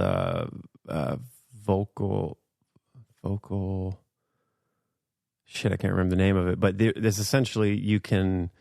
It's a special mic that you plug into your computer, and then you can sing a melody or just make a beat go like boom boom ch, boom, boom, and the mic can basically analyze what you're doing and put an instrument to it. So if I wanted to, I hear a chord progression, or I hear a melody in my head, I can sing it and try to sing it, even if it's like out of key, just kind of the computer will pick it up and put it on a piano, and like directly, immediately, like in the moment, it translates it. And so oh, do you have this? Yeah. Okay. It's like Vocaler or Vocal. I fucking forget the name of it, but it's I haven't even played with it that much. But when I first saw it, it came out years ago. I was like, oh my God, this is incredible. And for me, because I'm constantly hearing music in my head, and I sometimes struggle with getting it down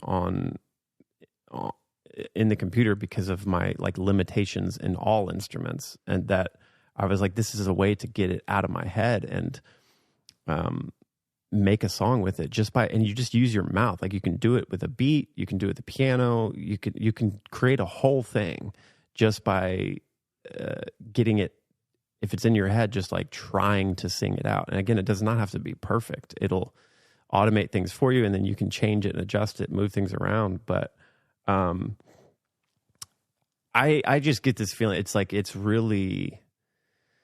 is changing so quick, and it's opening up so many possibilities that I do feel like every field of artistry is going to change so much that we're going to be making new types of music and new types of films and paintings and stuff that we're resistant now because it's an unknown and we feel threatened, but like, it's going to so fundamentally change everything that there's just going to be new possibilities, and like, you'll really be able to innovate something that's never been done before.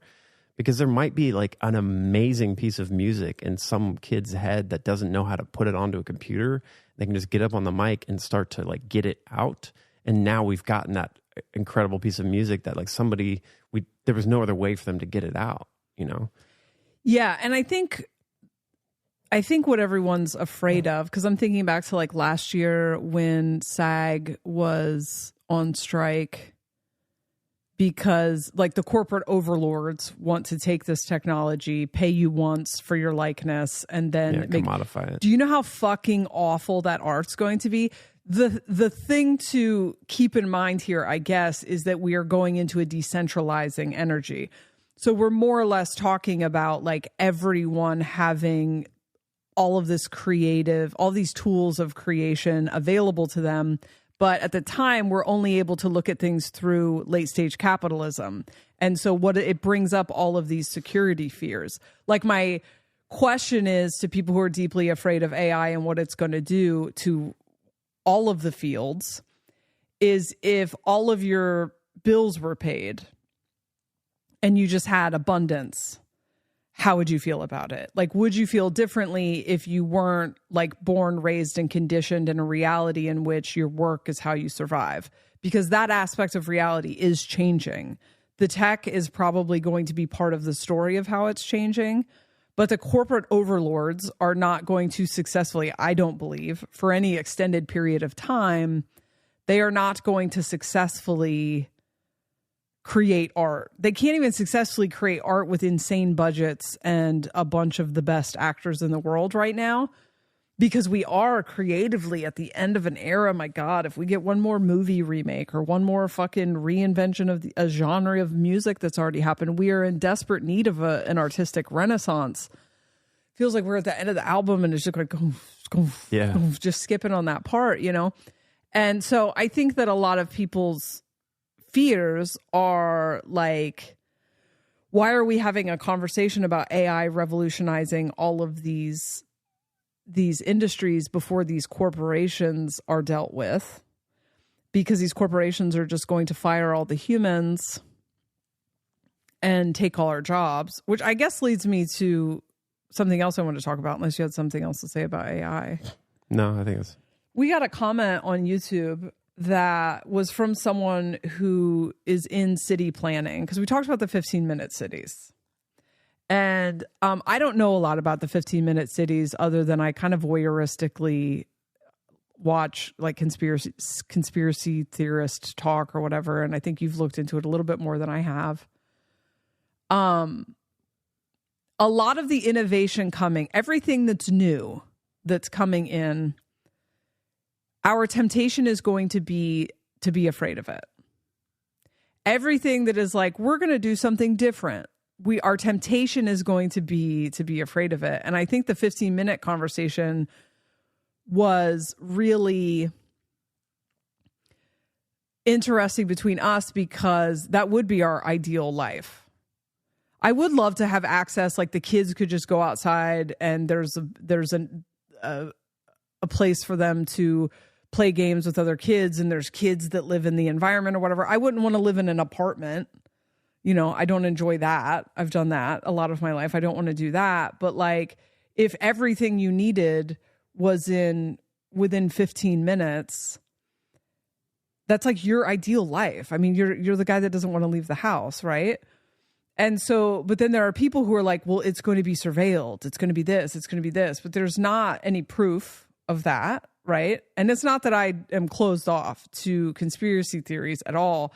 But this thing is starting to come into focus for me, where how many people have the biases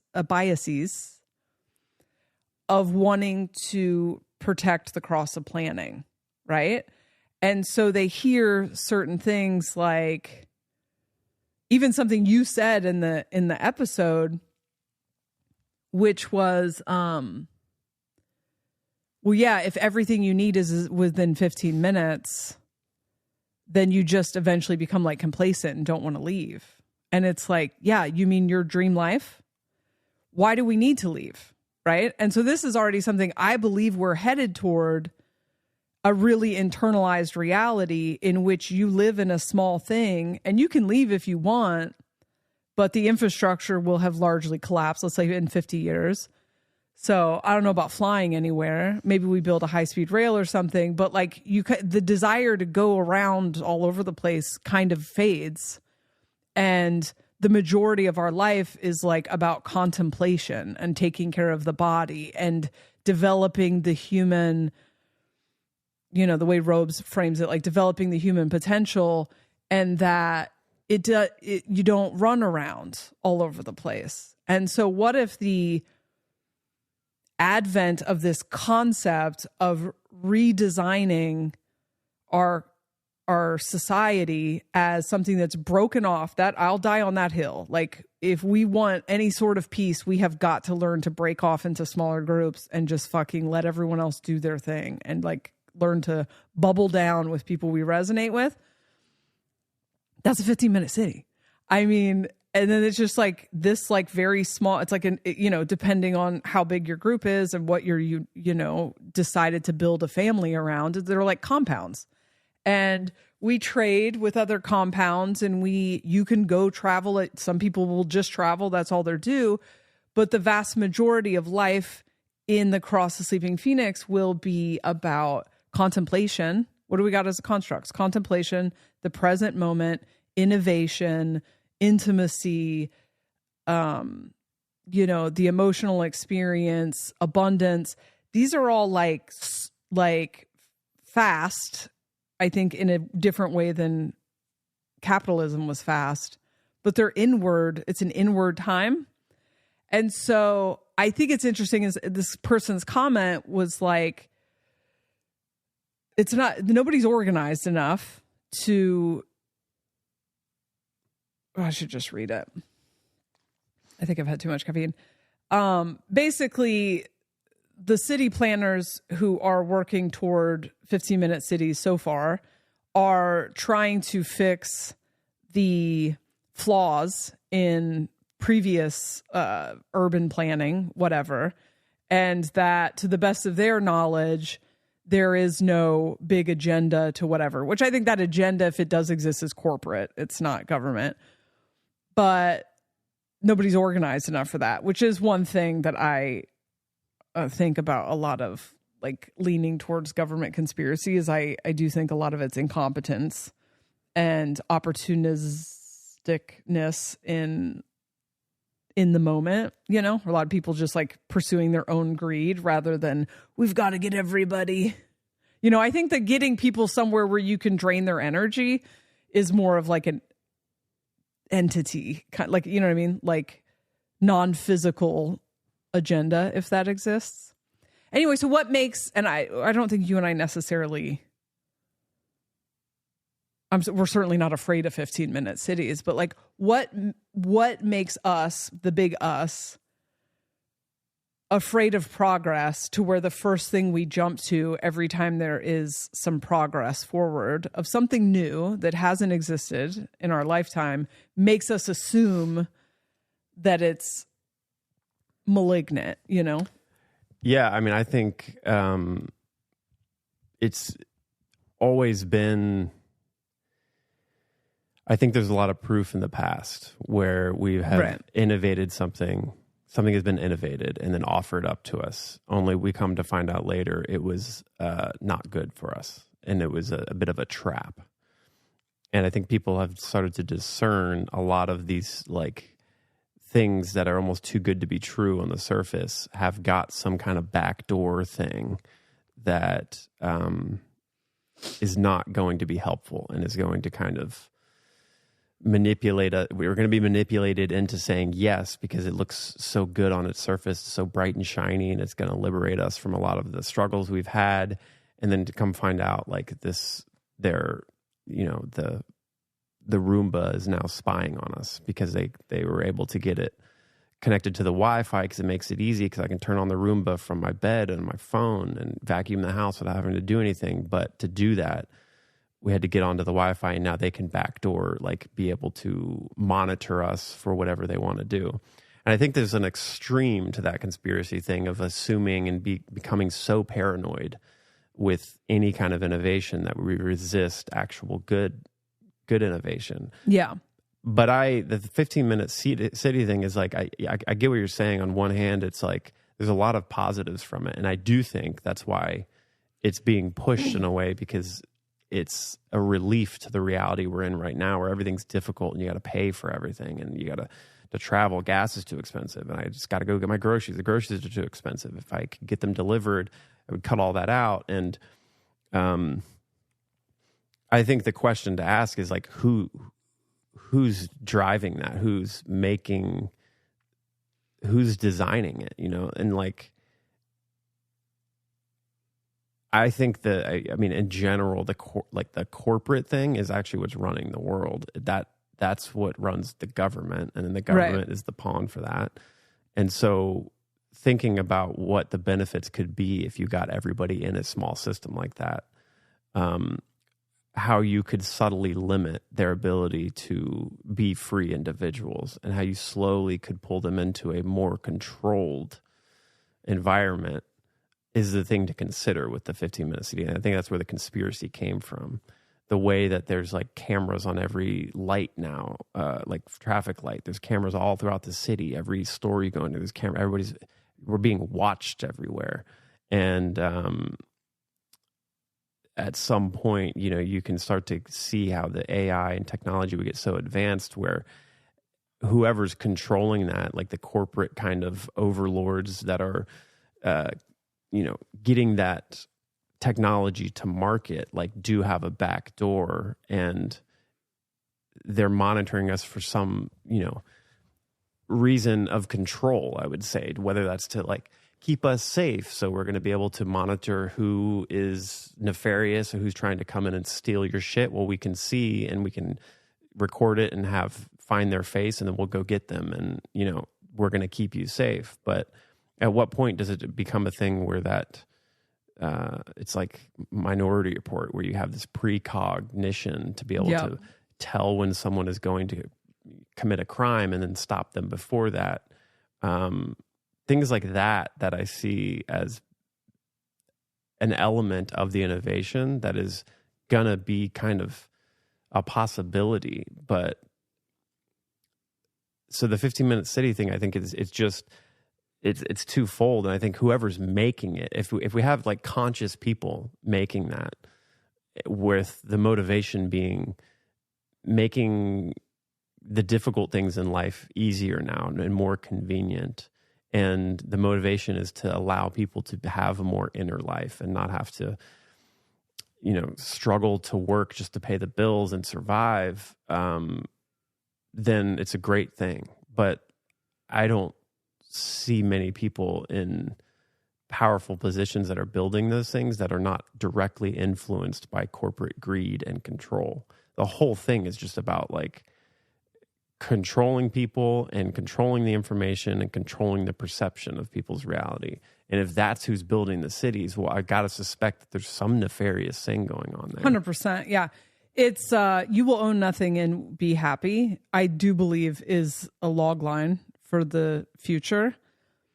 I just don't think it's going to play out the way that they want it to play out. And I agree. I don't think that they have the momentum. I mean, like our last podcast, there's no gas in the tank to do it. Right.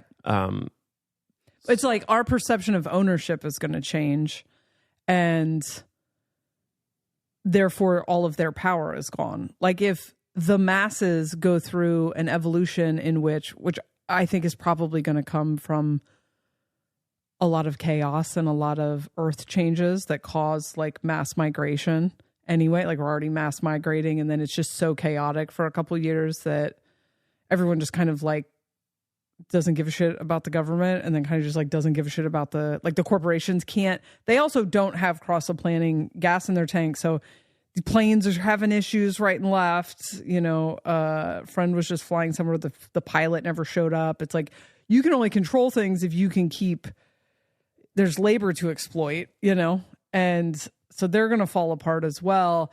And then it's like, well, yeah, you kind of did a controlled demolition of the way things were in an attempt at a power grab, but you ended up just building the infrastructure for something new. Is the way it's always felt like it would happen. Yeah, and I don't see it working out, but the motivation right now is there. It's like, it seems to be the controllers are trying to make a last grab and a last ditch effort to kind of lead people into a place that's more controllable, that they may temporarily be able to do something. Or in my head, I've also seen it as like this kind of split idea of reality.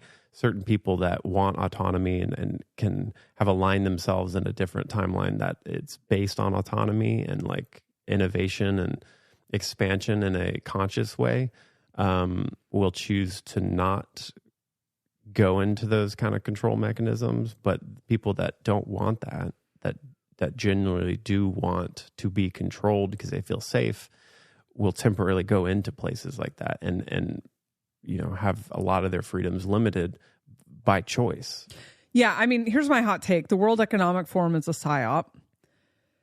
If those motherfuckers, first of all, they seem like puppets to me. The Klaus Schwab guy, literally, I've said this a million times, looks like a Jim Henson character. Yeah. If they're having conversations on recordings for everyone to pass around, that always seemed weird to me. It's such a fucking obvious psyop, and it's interesting to watch otherwise intelligent people feel like they've stumbled on some secret information. It's like, no, they're putting it out like propaganda. And that log line is just so controversial. It's like such a weird... Well, that log line is where we're going, but they're making everyone afraid of that. And that is like that. If you understand what's coming and you understand that the cross-planning was really built on this idea of like land ownership and ownership of every single thing. Now you got people fighting over words, like those are our words or whatever the fuck.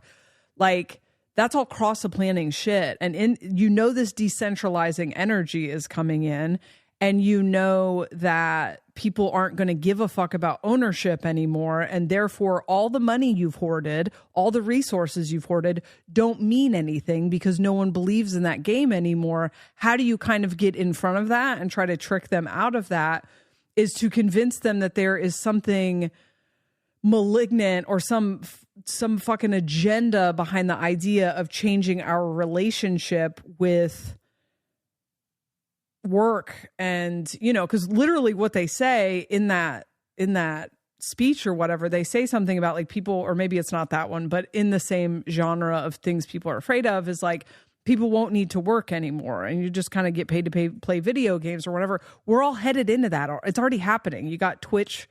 You have a ton of people who make a living on Patreon. Like, that's very Cross the Sleeping Phoenix, while we're still in the overlap of Cross the Sleeping Phoenix and Cross the Planning's capitalism. We're already seeing that, but they are like subtly programming in the idea that there is something to be afraid of with that. And so I believe that these, whatever that thing is, because that does feel connected to like that Orion, whatever, service to self thing, right? Whatever that like entity, that energy is, it understand, like it's, I don't know if I've ever told this story on a podcast before, but more than once, I got out of trouble when I was in a situation where I intuitively knew the cops were about to show up or people I was with were doing something they shouldn't be doing. I wrote a note to the owner of the house, whose house we were in, and put it in my back pocket.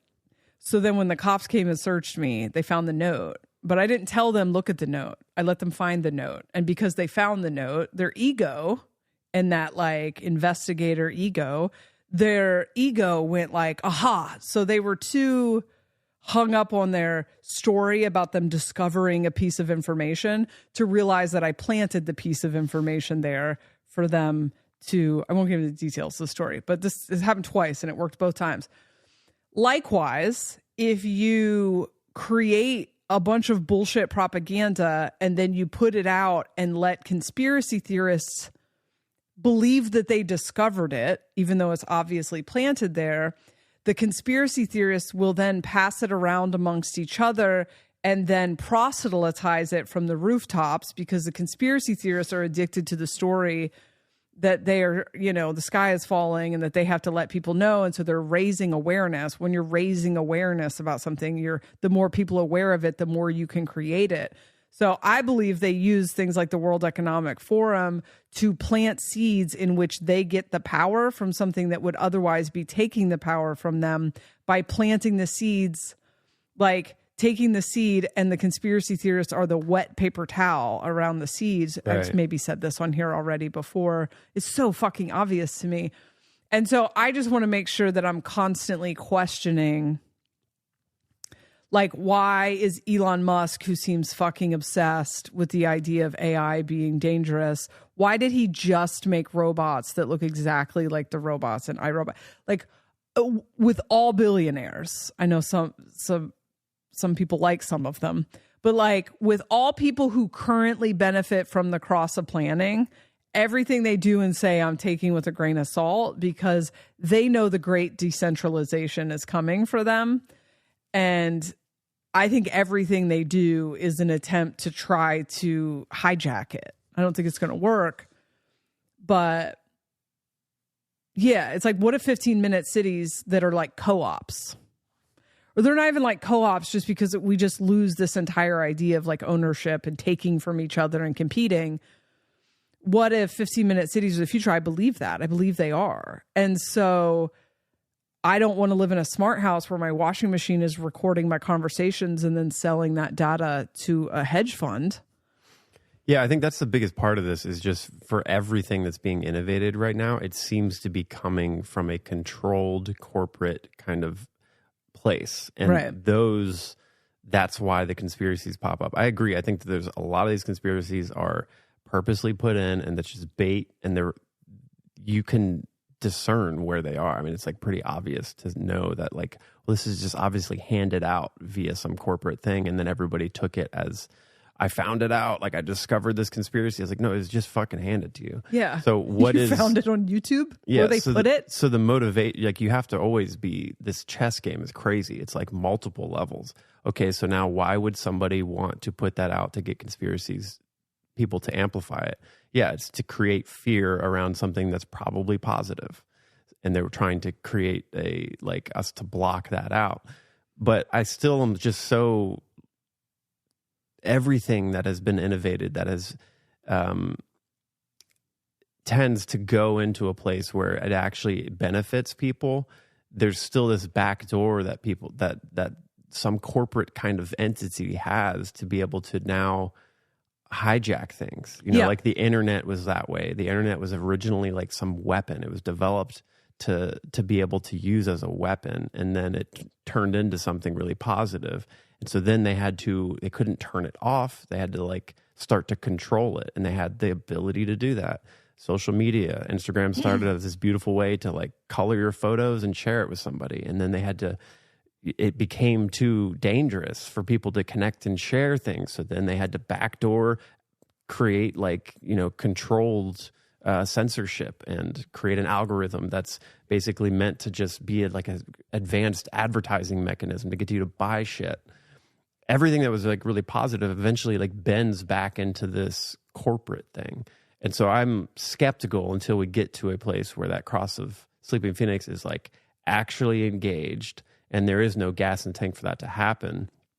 Then I'll discern what my moves are and where to go next. But I don't see much. All of this stuff that's like conscious innovation of tech is like happening in the decentralized world. It's still kind of difficult to get to. It's not in the mainstream. Right. And those will always be there. But at some point, like, it's going to have to switch to being able to vet the person that is innovating this thing and why are they bringing it to the collective. If they're bringing it to like benefit themselves, it's like, I'm just going to be skeptical because we have everything in history. Like that's just happened time and time and time again. And there's this like secret kind of door you have to get into to be on that innovation board, to be able to innovate something and get it in. And you have to align with some corporate kind of model that is going to be, you can hijack and like really, it's like everything's a fucking pyramid scheme, you know?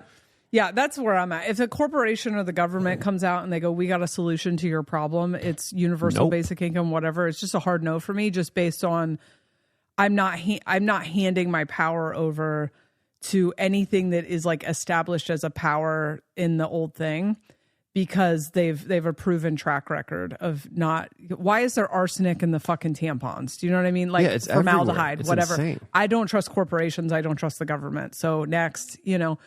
And so until it gets to a point where there's like conscious people innovating something and it's not corporately motivated, which I do think it is already happening. It's like typically in the kind of dark web, or it's like it's all in the underground. And until we get to a point where that there is absolutely no gas in the tank left for that corporate model to work anymore, then we'll start to see things being innovated for just to enhance people's lives.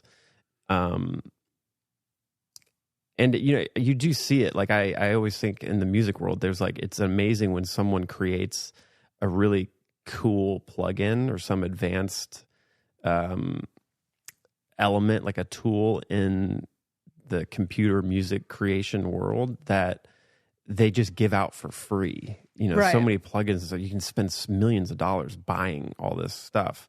But then there's like certain people that create it and they just share it for free. And it's something that like, it's hard to explain, but like certain tools like that, when it's free, I'm like, oh, this is probably going to be like a bullshit piece of tool, something that's not going to be that great. But sometimes they are amazing and they actually open up the way you can create. It's such a useful tool that I'm so surprised that it's free. Like they could have made a lot of money off of it. But you then look into the creator who did it and they're like, they figured out this cool thing and they wanted to share it because they want other people to really benefit from it. And so I think that's happening all over the place, where somebody will innovate some cool thing and program something and then go, I'm just going to throw it out there for everybody because I believe in the betterment that that's going to provide. And so if that's the main motivation for some of these big things, then like I'm in, and we have to just discern our way through that. But yeah, the track record is just so fucked that it's like, it's hard for me to trust any of it. I don't think that the 15-minute city is going to like rapture and capture everybody and we're all fucked and our freedom's gone. It's a choice. Yeah, the thing I just think is funny is that while I believe that some version of that is the future, and I believe that people are being drawn to that. And I think even if you and I were honest, if they were like, you know, it's a neighborhood where everything is. And you don't have to have a car, you can golf cart it around or walk around. I mean, we would be drawn to that if it was decentralized, right? So I think we are moving to that in the future. I mean, I think it's going to be built on survival initially and not. Yeah, it's like a necessity that we like have to do it. I think we will be doing a lot of migrating and changing the structures of things as things collapse over the next 5 to 10. But I think if you have inside knowledge of like what energy is about to do and you're like, well, I want to be in on this, you try to offer it as a corporate option, you know, because I think Amazon is doing something like this, right? Like I don't know. It's so hard to tell what's fucking real on the internet. And if I don't deep dive it, then I don't have any idea. But I do believe there are some ideas, at least, of Amazon creating like you live here for free and you work or whatever. And so if you know that people are headed towards that and you try to like hijack it, or you try to make them paranoid of that, because if we built these kind of communities where it's like you're in a community of 20 to 1,000 people, 2,000 people, depending on your vibe, and you know, all of your needs are met within this thing because like we build our own 15-minute city. Like we build our own shit. It's decentralized and we don't answer to anyone outside of it unless we want to. And it's very autonomous, whatever. You're going to create like a position for an evolutionary leap because people have space to have their fucking consciousness to, you know, allowed to expand.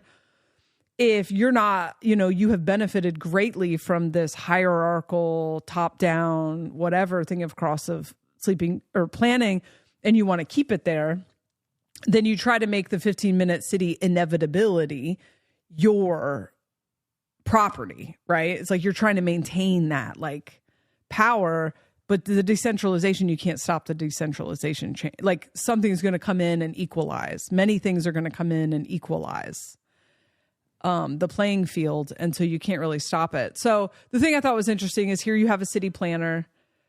You know, they said there are a lot of us that are like conscious inside the thing, working on these things. And I just think it's kind of funny, and I see this happening with this general paranoia that everyone has, is like, what if these things are starting to be born and they're not corporate and they're not government, but it's just like everyone has an icky taste in their mouth about it because corporate and government put out some PR saying, oh, that's actually us, you know? Yeah. That stuff, that's the sense. level these, like, I think service to self energies are playing at, you know, is like whatever the most obvious answer is, it's like past that. It's an inverse of that, you know? Yeah, the perception is the real like war. That's where the war is at. It's like they're always like there's like multiple levels to that, being able to control someone's perception, and like a lot of people fall for that obvious thing. So, you know, and this is where like self-awareness is like, you can't develop that discernment without self-awareness, because if you don't know your biases, then you'll fall for anything. And I've seen myself fall for stuff. Or I'm drawn to the stories of people overthrowing the government. You know, so there was like stuff about someone in, you know, Appalachia, like punching a FEMA person. I don't necessarily believe like FEMA camps or whatever, because I believed that 25 years ago and it never happened. But I am like obviously have like an anti-government bias, right?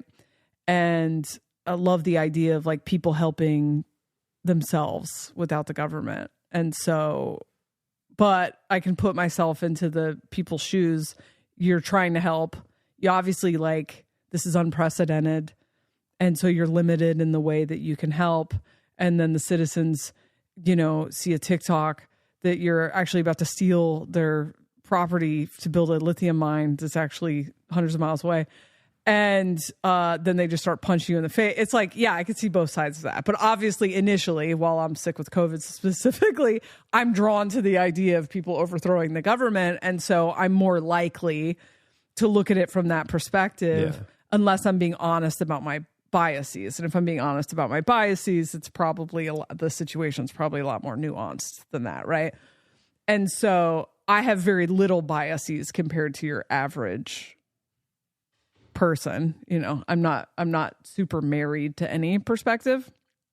So your average person doesn't have a lot of, I'm not saying I'm above average. You know what I mean, right?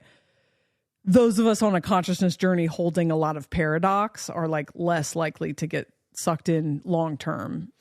I think it's the only way through a lot of this like transition is to try to not take a hard stance on anything. We've talked about this before, but it's just like to not have biases, because that is the way you can be controlled, is to lean one way, and that controlling your perception is so nuanced and so multi-leveled, like that's where you get taken advantage of, and you're going to be, it's harder to be able to discern your way through this paradoxical, nuanced transition. And so like always, I think that's what we try to always do, is like have a very open mind about everything, and sometimes get pulled into our biases or what we would desire.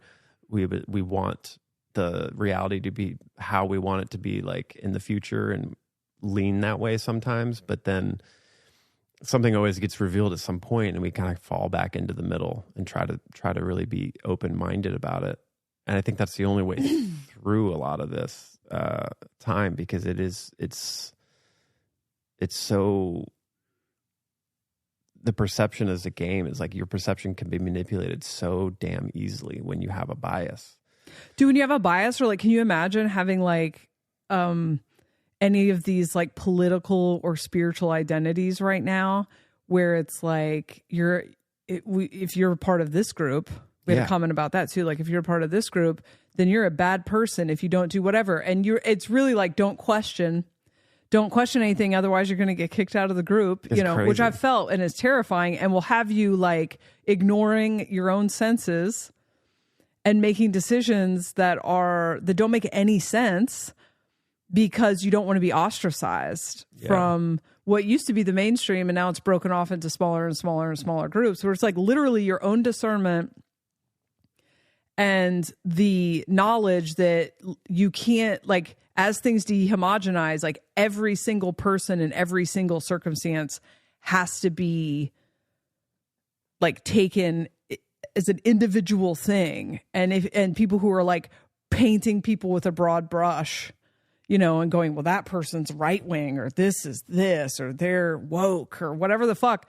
To me, that's all so dangerous. Yeah. It's like, no, I'm actually going to listen to the entirety and take in both sides and judge each single experience and person as a single individual thing, because the rest of that shit is like propaganda. I don't know. It's just like you're so easily controlled. It's so rampant right now too, just with the political situation we're in. It's like, it's wild, the manipulation that occurs just through that division of being able to broad stroke people and then villainize. Now broad stroke is something else. Sorry. Go ahead. I'd like to be broad stroke. A broad stroke. I can't remember what it is. There's something coming in the next 400 years that will, I read this somewhere, cause a proliferation of scams and cults. And you mean like right now? Yeah. So that's for the Cross of Sleeping Phoenix. I just mean that's what's happening right now. Yeah, exactly. And I am a little bit stoked for that, because the only TV that I can really stand is documentaries about scams and cults. And so for that, I am stoked.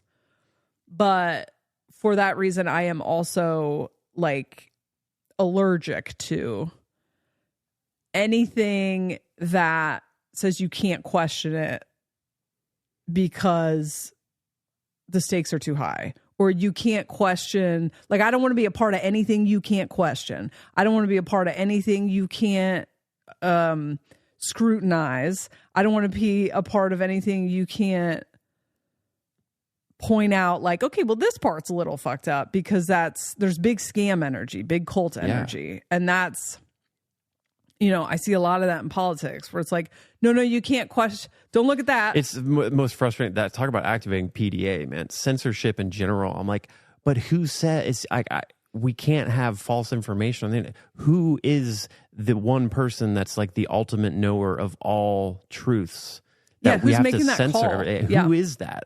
But so many people have fallen for that. Yes, we need to censor this false information on the online, or people are not allowed to say these things. Who's the fucking cop? We need to censor this information that just happens to echo back my personal biases. Yeah, it's wild. And that's always like when we went through that whole cancel culture thing, and now, there's all this talk with the political like switching whoever's going to get into office. Are they going to censor us or not? And how many people are so for censorship is such a wild take, because it doesn't allow anybody to have their own thought and like resist or just critically think about something. Like, well, what they go, is the information's danger? dangerous, and it's like, what the fuck are we doing? Like, that is insane to me. I mean, why did we have the internet? Now, you gave us the internet, and now you're saying, oh no, we got to turn this all off. It's too dangerous for everybody. Like, says who? I just never. Yeah, the PDA thing is just, like, that activates it so much when I hear certain politicians or people talking about we need to censor this is dangerous. It absolutely makes no sense to me. The wanting to get rid of TikTok is wild. Yeah, and I think if you're advocating for censorship, you're literally asking one of your like basic freedoms to be given up, because you're saying that like a certain group of people are not allowed to have those thoughts and critically analyze something. So we're just all not going to be able to say anything, and we only have to.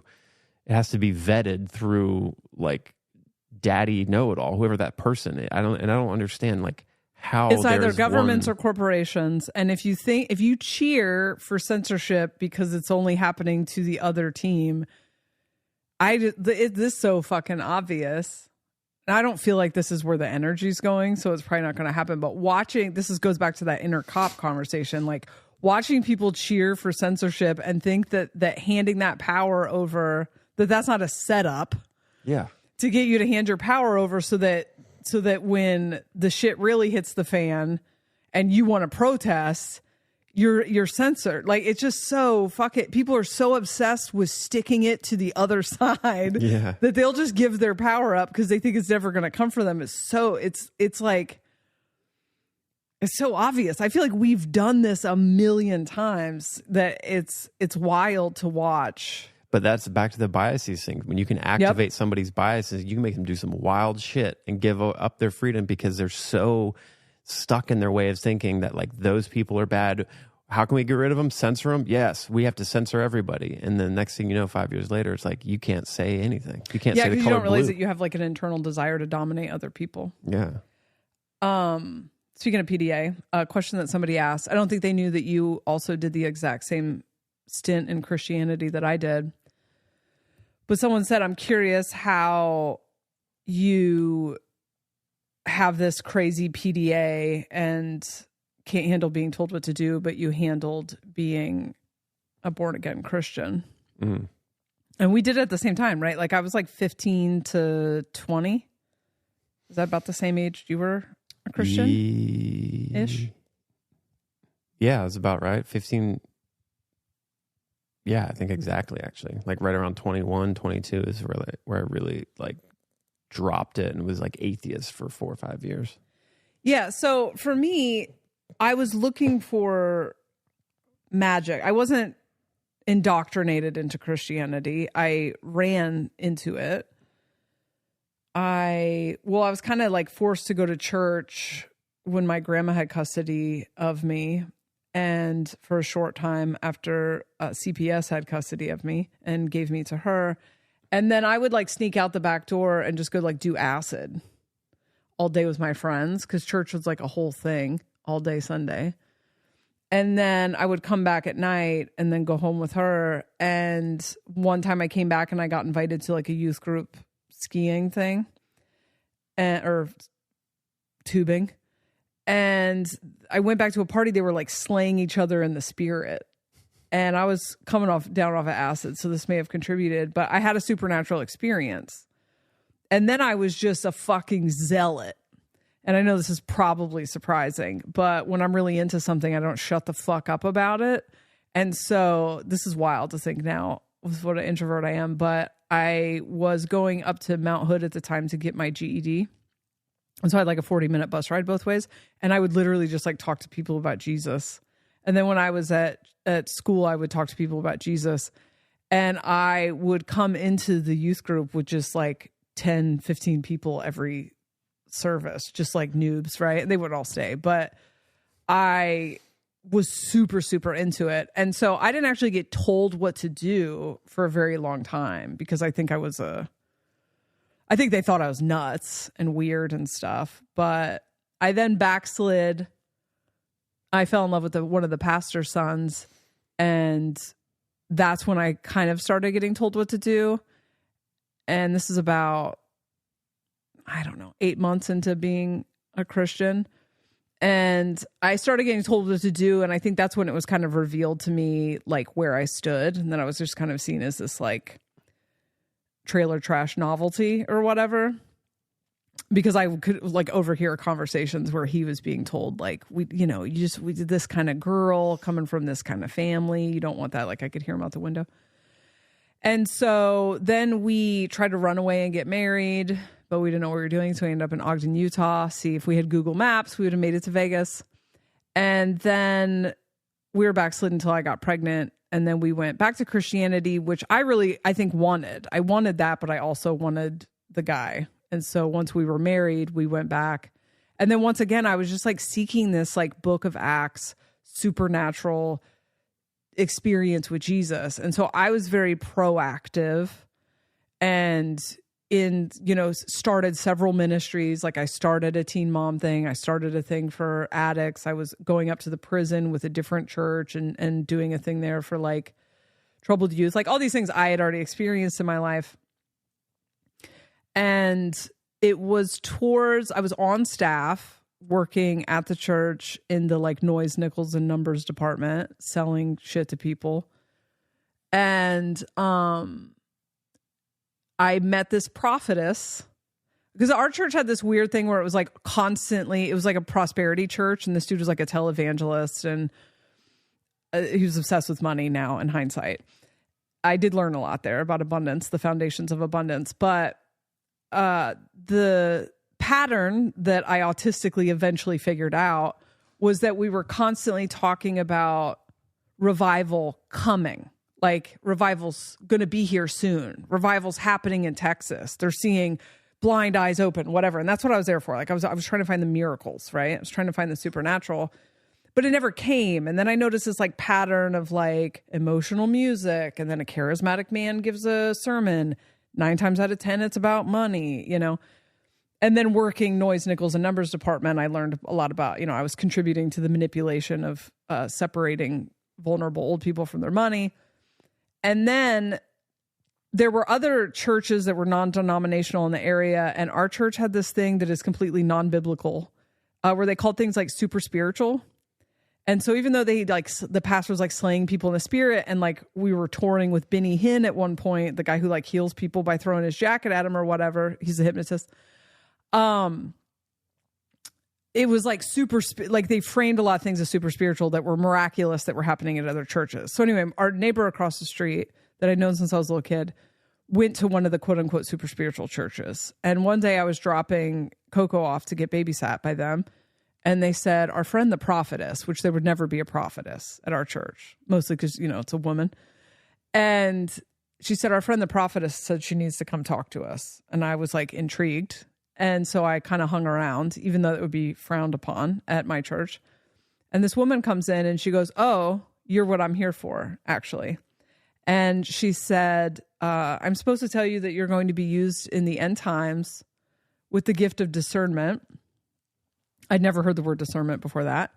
You're going to have an ability to cut through the crap, and you're going to be able to see things that no one else can see. Like everyone will be deceived and confused, and you will be able to see things very clearly, and you will preach the truth around the world and help people to see it, whatever, which I would arguably say is my job.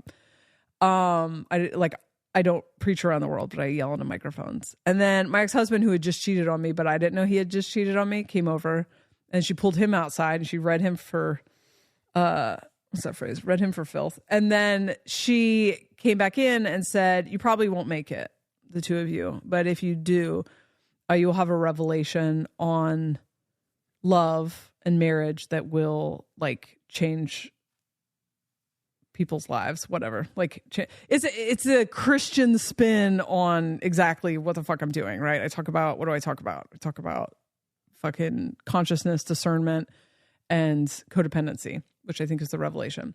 But anyway, so I had that piece of information, and very quickly after that, this gift that I have that I use in sessions where I have like I call it a bullshit meter, but while people are talking, I can hear what they're actually saying, right? So like the group love video we just listened to, it's like she's talking about AI, but I can actually hear that she's talking about like the exhaustion of the business that she's in. And I would say she's probably about to pivot in the next year. Like, so that's what I do when you do a session, you talk. And then we talk about what I hear in the back for people who are having a dissonant thing, whatever. So at the time I'm doing like this prison ministry and this youth prison ministry that's also not connected to our church. It's a different church. Sorry, is this the answer to your PDA question about Christianity? Yeah. Okay. I'm answering how PDA impacted like that. I'm sorry. Is it too long? Oh, no. I'm trying to. I will land the plane. Okay. So at this point, I'm not being told what to do by anyone, I guess, to make it clear. I am so proactive in doing what it is that they want me to do because I am trying to get to the supernatural that I've not yet been told what to do because I'm in front of it. And so this gift comes online and I'm able to, I guess what I would have called prophesize back then, but I wouldn't call that now. And changing girls' lives. Like I'm able to hear, and I don't even have the language of trauma yet, but I'm able to hear the connection between the struggles that they're having and the things that they've experienced. And I start connecting these dots. And then all of a sudden this Bible study turns into me reading people basically. So this goes on for, I don't know, a couple months probably. And then I get called into the office and rebuked for using they kind of framed it like, we're not saying you don't have this gift. We're not saying it's not real, but God would not ordain you to be doing this as an uncovered woman. And your husband's not doing anything like this. He's actually barely showing up to church. Uncovered. Uncovered mean your husband's not your covering. And so because my husband was like kind of fucking off, they were like, God would never allow you to just be out here using this gift with your husband lagging. You got to have your man at the forefront of your life. And so, and then that maybe wasn't the first rebuke. The first rebuke may have been, I literally got called into the office about how frumpy I was.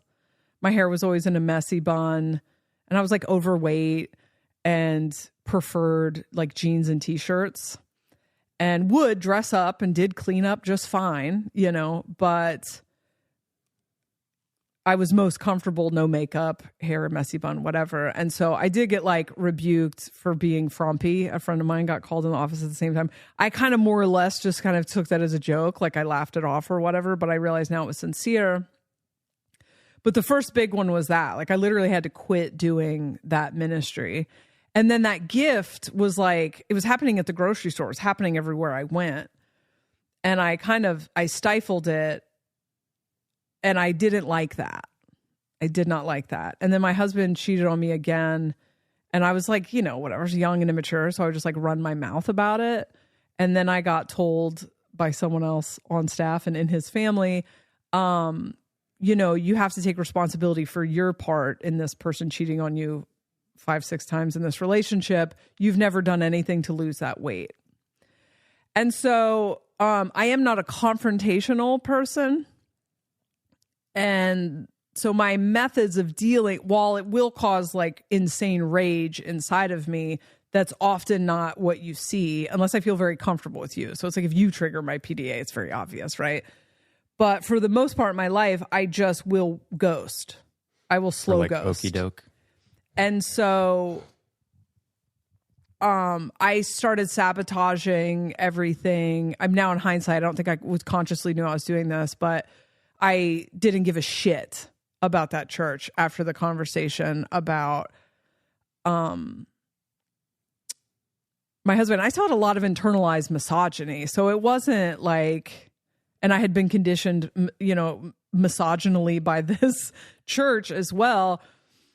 But the fucking audacity to tell me that I can't do something that's come naturally, like God wouldn't let me fucking do that because my husband is a flake. Like, it made me so mad. And then you've never done anything to lose weight is why your husband's fucking other women. Like, it made me so fucking mad.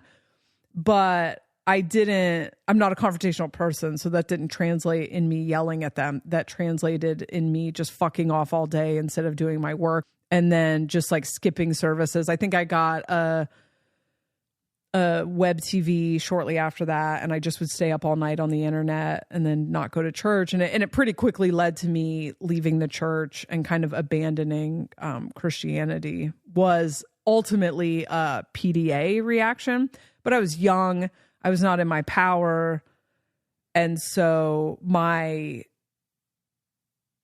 in most experiences with PDA and me, because I am a people pleaser, it very rarely translates as confrontation in the moment. I'm also not fast like that. If I get triggered, my processing slows way down. And so after that, everything the church said to do started to feel like nails on the chalkboard. And I realized, like, oh, this is a facade.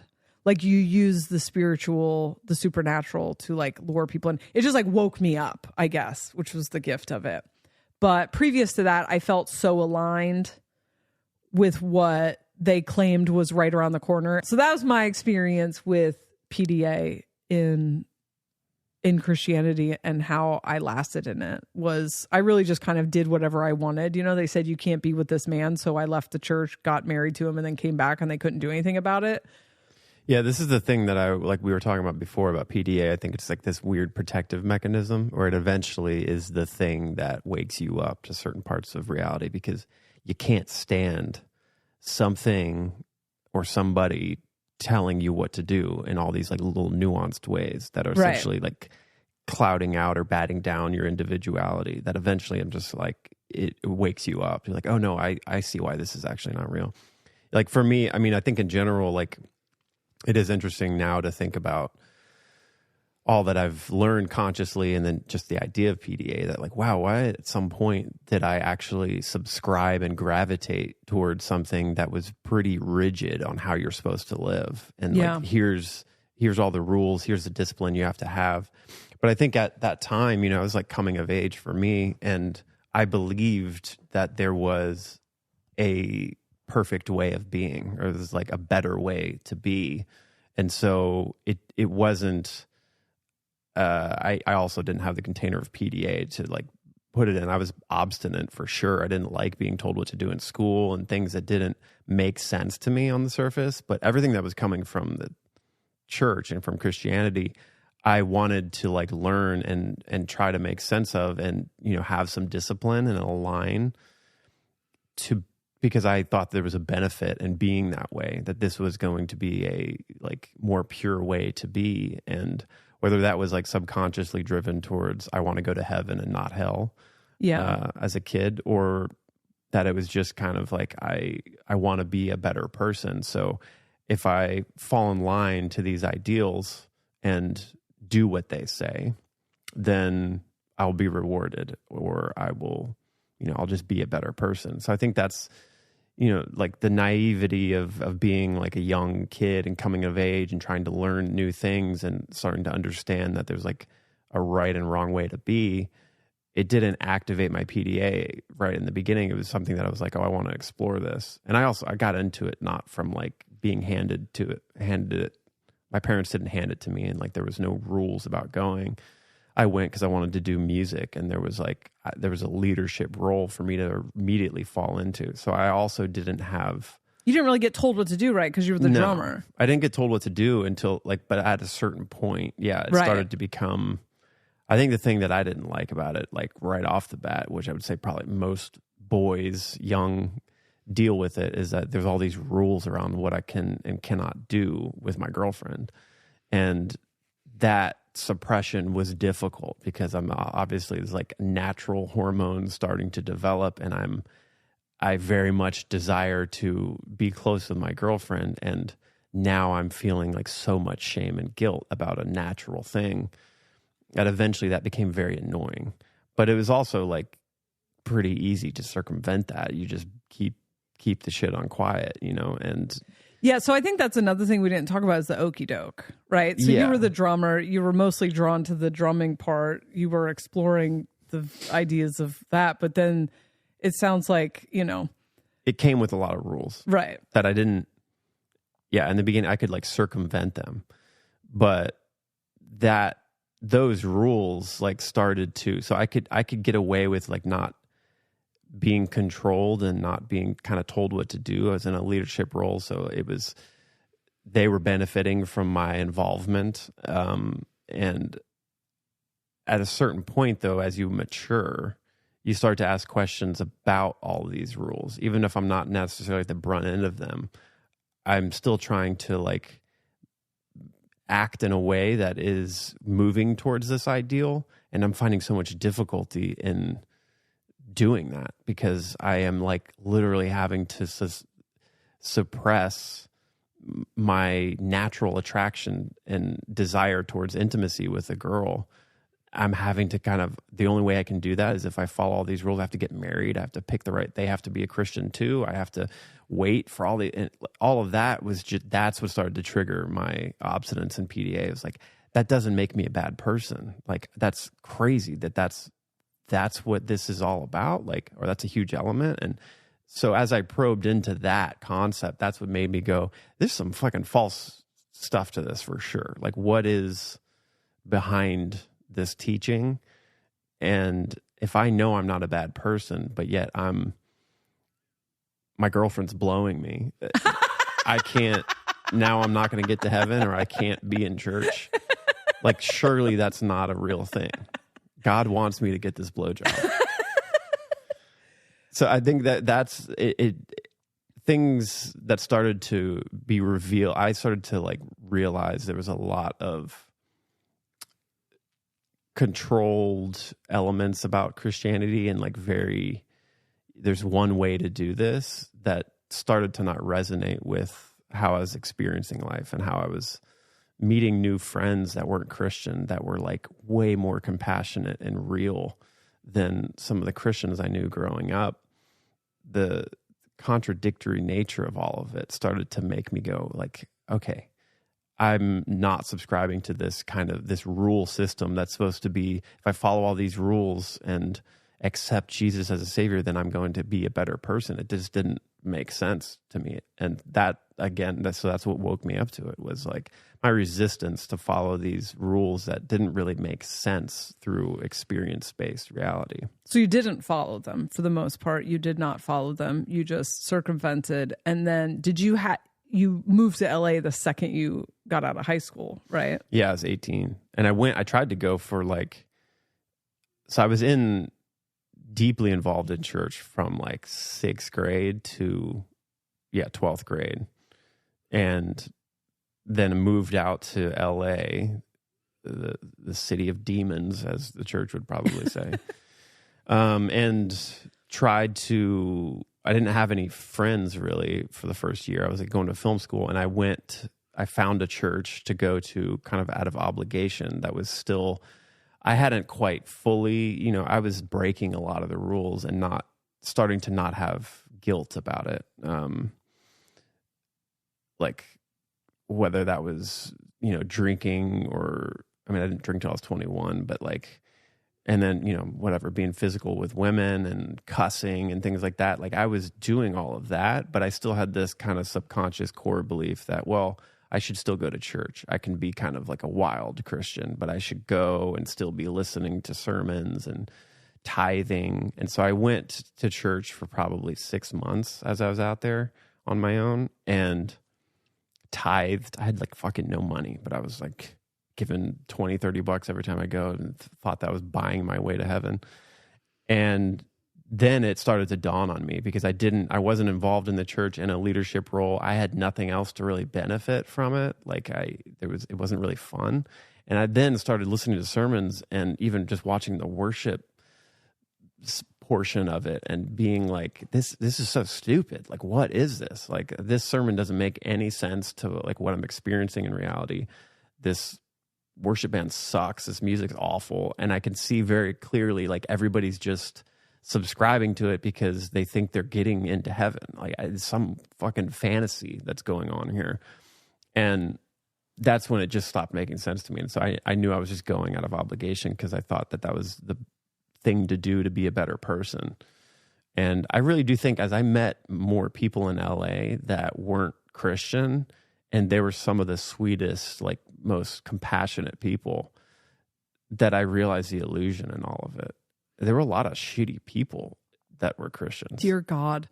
I think that PDA maybe isn't going to protect.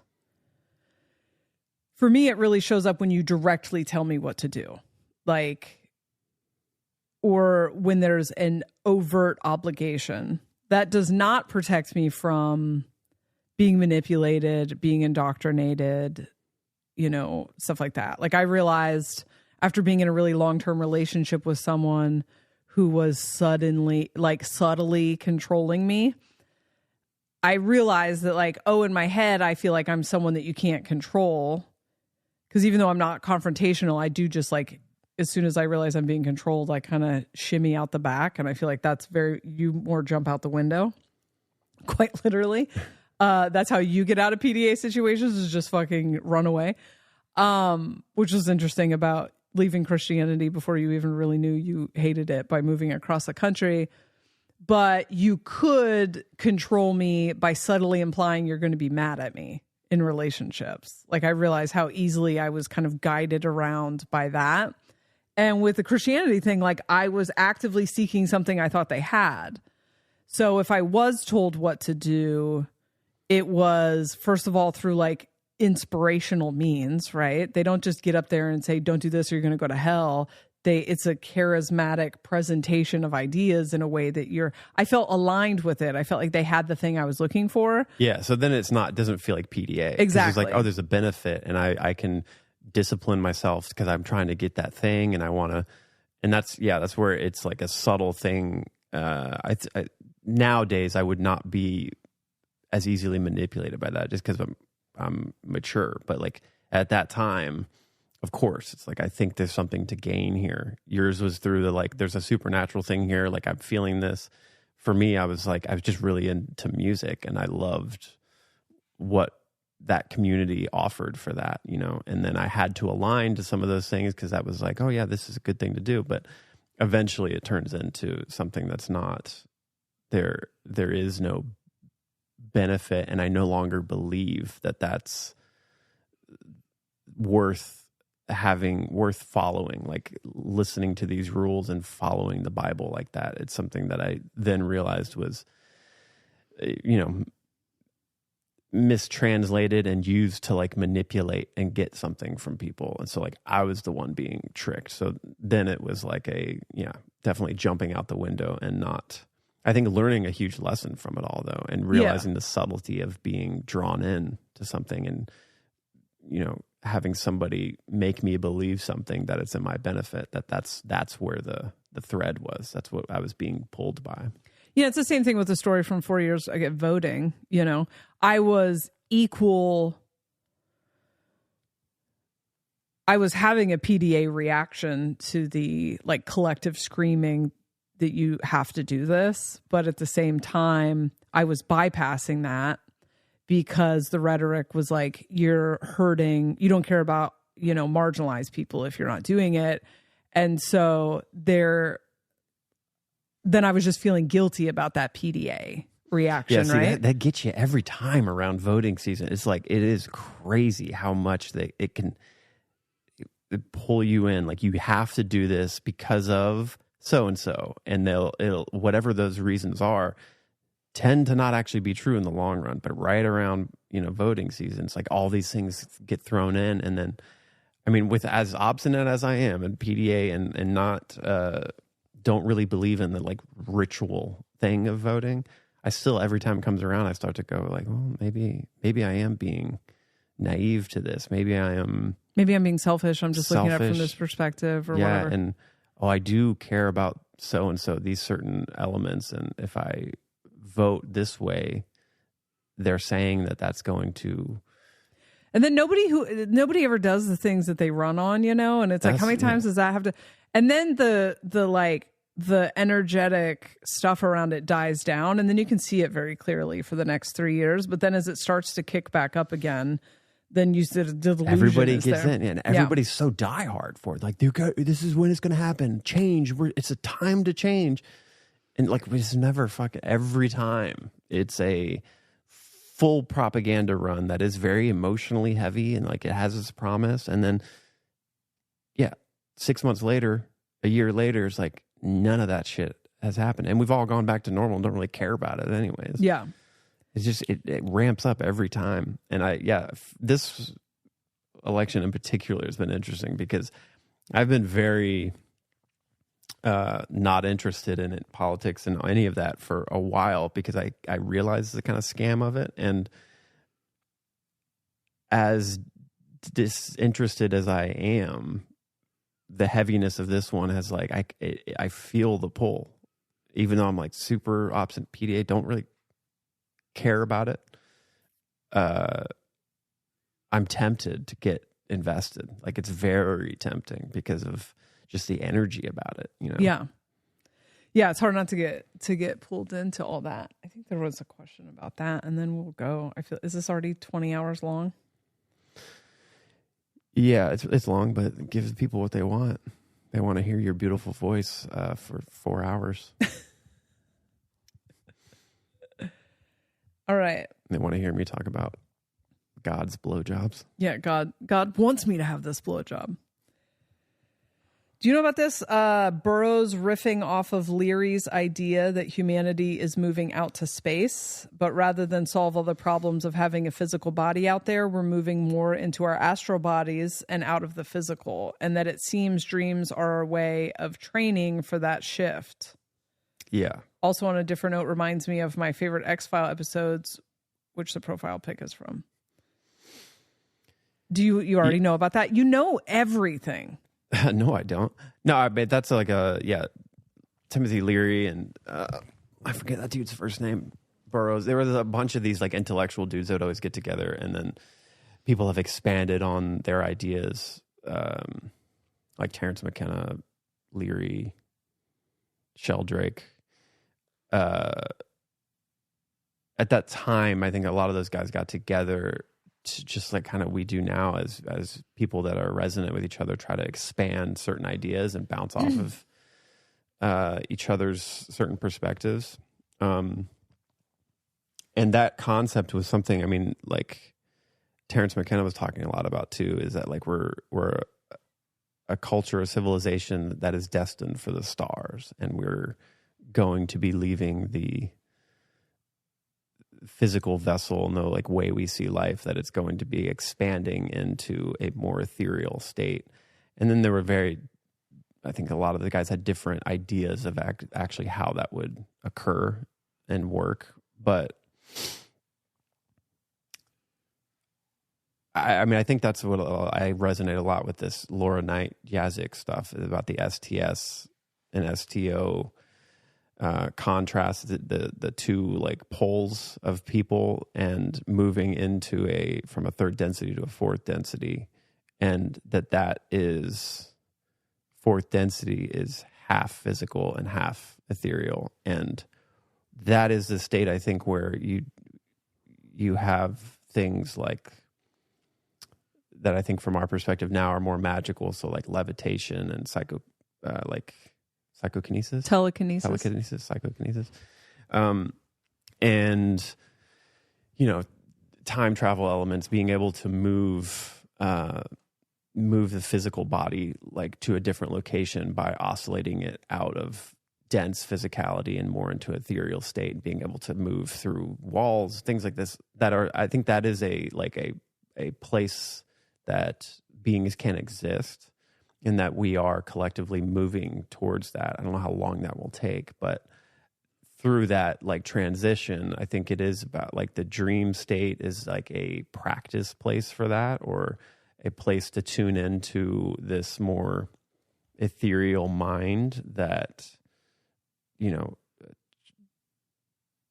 moves through states of consciousness in a much more fluid way, how the dream just kind of like jumps from scene to scene.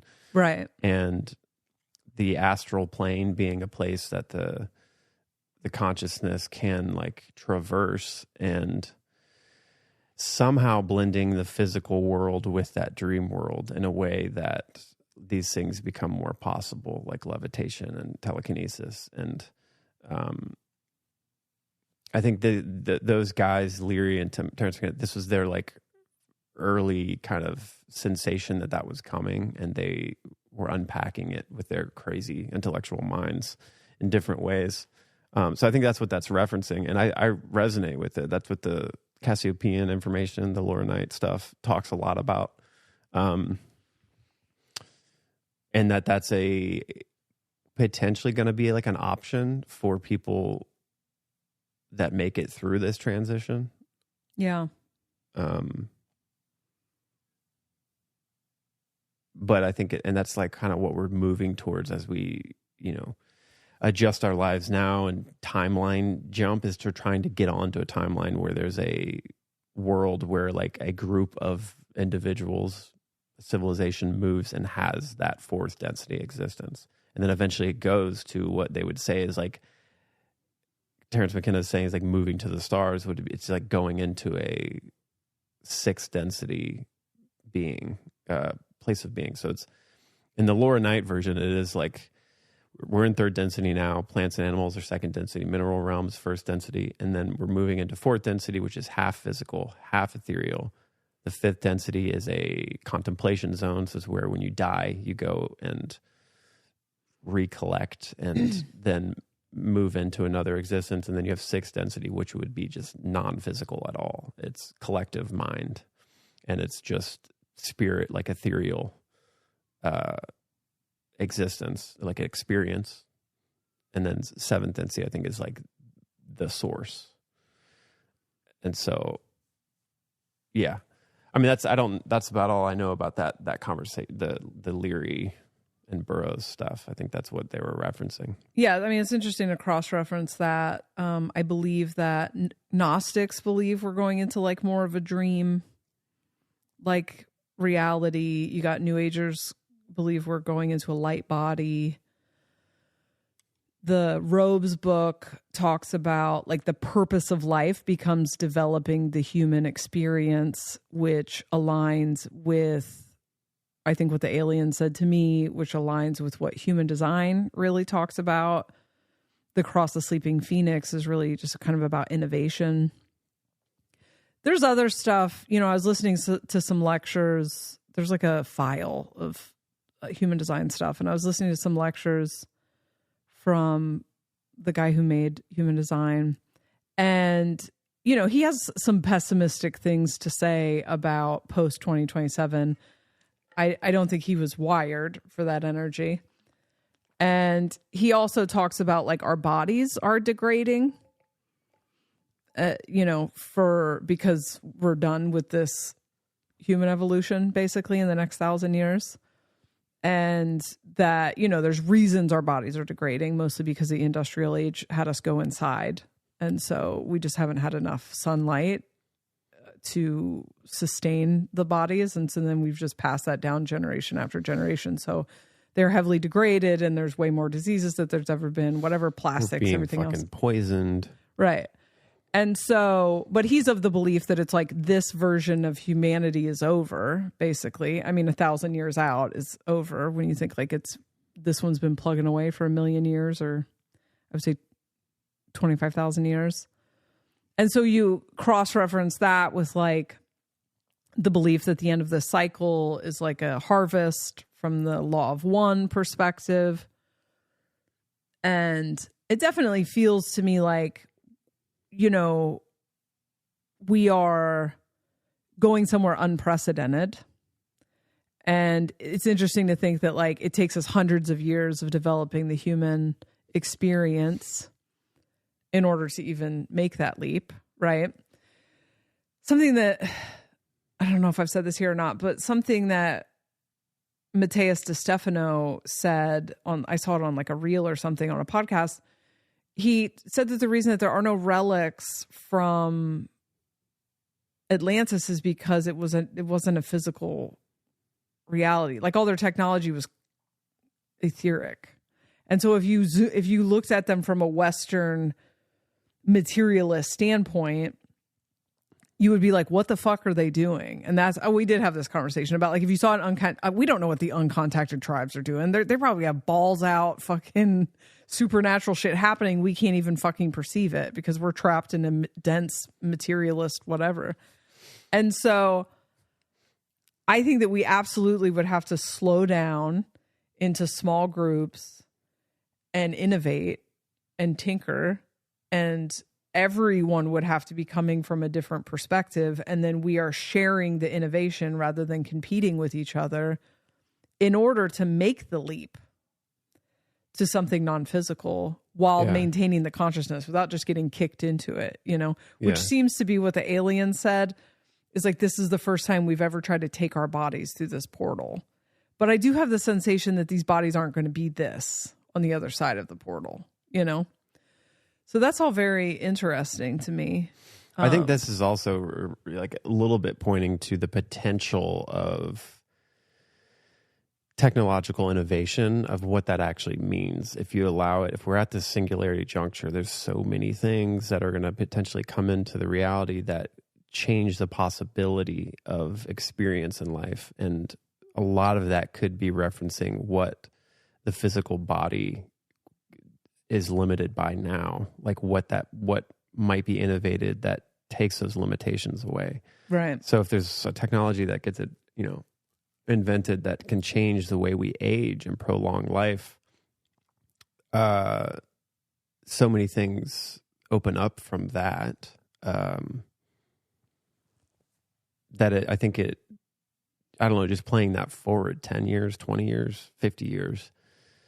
You could see, I think the manipulation of the body and the genetics and stuff would morph into something completely seemingly foreign from what it is now. I could see, I don't know, it just feels like there is a place where there's like this like half light body, half physical body that can be oscillated through, whether the technology is going to teach us how to do that or like help us remember how to do that, or we will use technology as a tool to do that. But I think this is something that probably would take a lot longer, because it's something that seems to be with a lot of what the ancient texts say, and looking at different times, it's something that apparently is capable. We have capability to do right now, but we've been programmed to believe that that's not possible, so we can't do it. But technology, the potential of technology quickening that and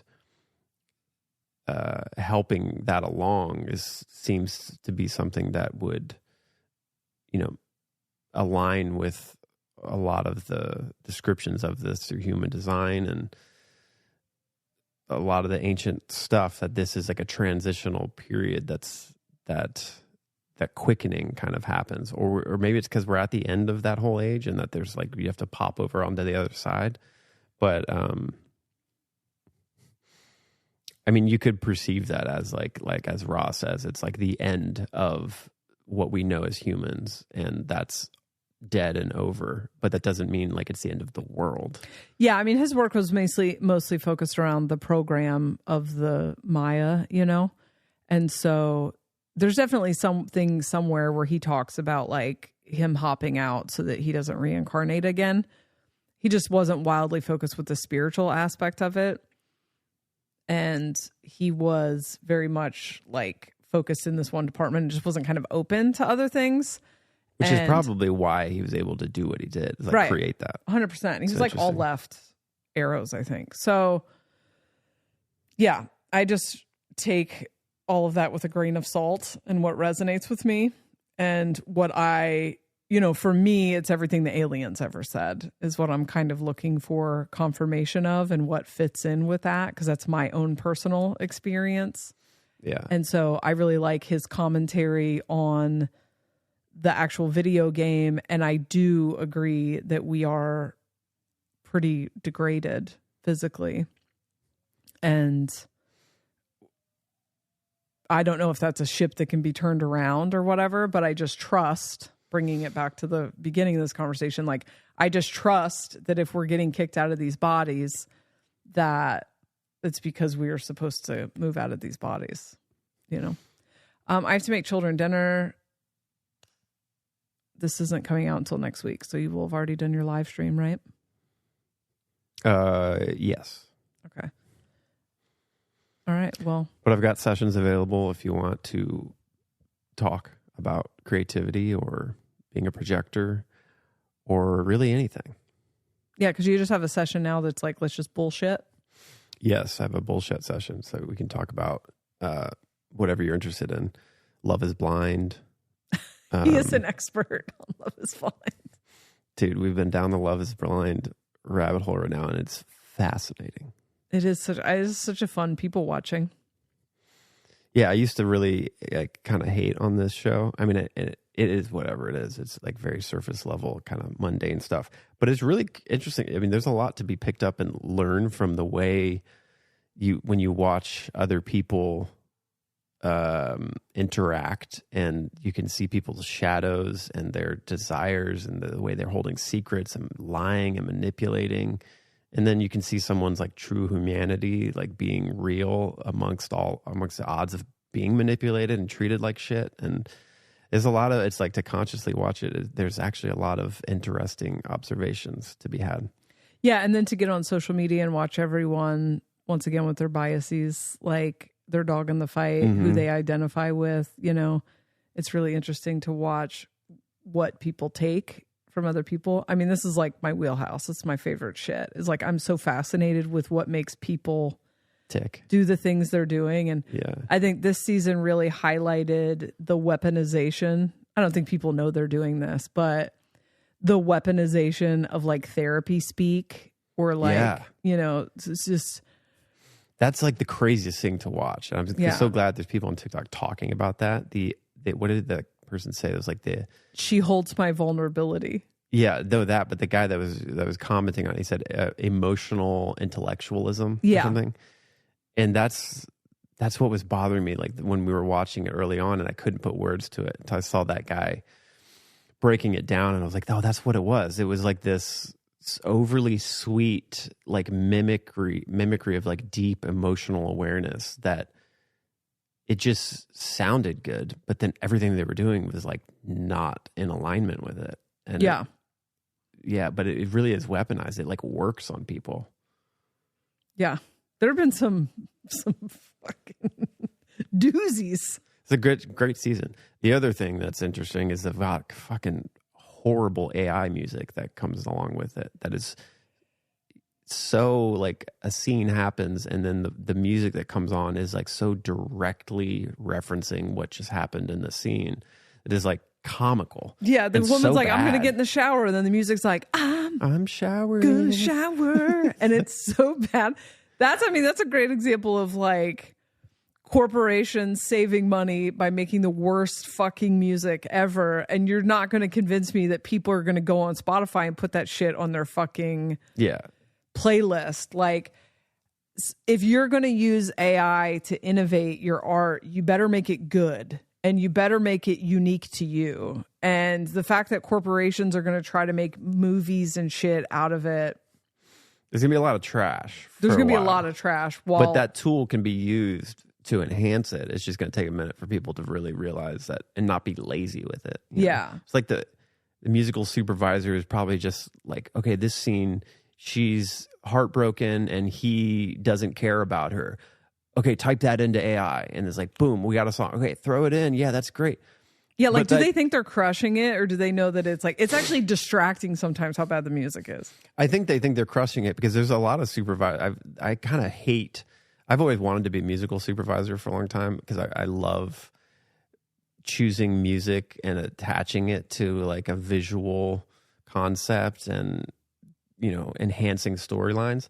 But there's a bad way of doing that when you're so what is it? Where you're so literal.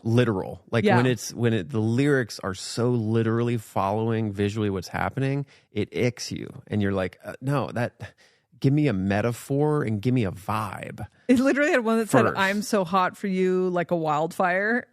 Yeah. Like, did my 11-year-old write this? It's so cheesy. And so that's what I think is like that we're seeing the like really bad quick use of it, and it's not, still trying to think in vibe and metaphor and like in depth. Like it's just candy. And it's to the point where like I wasn't even looking out for that until I think a couple times we both noticed, because we were watching it with subtitles too, that I was like, the music just said literally what happened. Like, and this is a trash like pop song. And I feel like they can mimic, like there were a couple songs that I was like, this sounds like Chris Martin. It's almost like a Coldplay song. And I don't think it was. So they can, in AI say like, make it sound like Coldplay. And then I think the death of corporations will be that everyone finds them wholly boring and would rather just go without than to take the corporate version of something. And, the death of materialism will be that. Like, I think that people will become much less interested in stuff once we get past 2027. And so they just won't have anyone to sell shit to. And this situation's interesting because it's like nobody would go there for the AI music. People are drawn to reality TV because they want to voyeuristically watch something new. And then a lot of times the producers get too involved and curate the which is like how I lost it. I loved reality TV when it first came out because it felt real.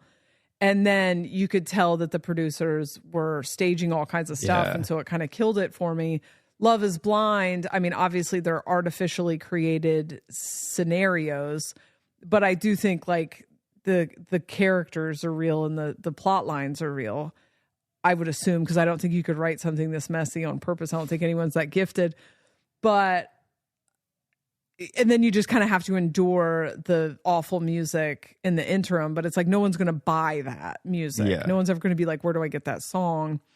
And so I think we will watch the slow death of the corporate oligarchy. I think it'll go pretty fast, actually. I think they have less than 10 years also, which sounds like a long time, but it's actually going very fast. The pandemic was almost 5 years ago. So I do think that they will kill Hollywood with AI. I think that the greed will cause them to overplay their hand. I think that will be the death of celebrity culture. I also see actors and actresses out there doing content about how they're taking the art out with the AI, and I agree, but I would say a lot of the art has been dead for a while across most things, have become extremely corporatized. But, it's equalizing. It is an equalizing thing that's happening, man. And so nobody's going to watch you stand on a fucking red carpet and be lofted above the rest of society, because people are going to be able to just make their own TV shows and post them on something like YouTube and monetize them themselves. And all of the corporate gatekept shit that kept you in a position above the rest of society is going to switch to AI because they never cared about you. You were a pawn in that. Yeah, that makes perfect sense to me. Yeah. That's probably where it's going. But you got to ask, when something's getting taken away, is this being taken away to my benefit? Right. All right, that's it. Love you. Bye.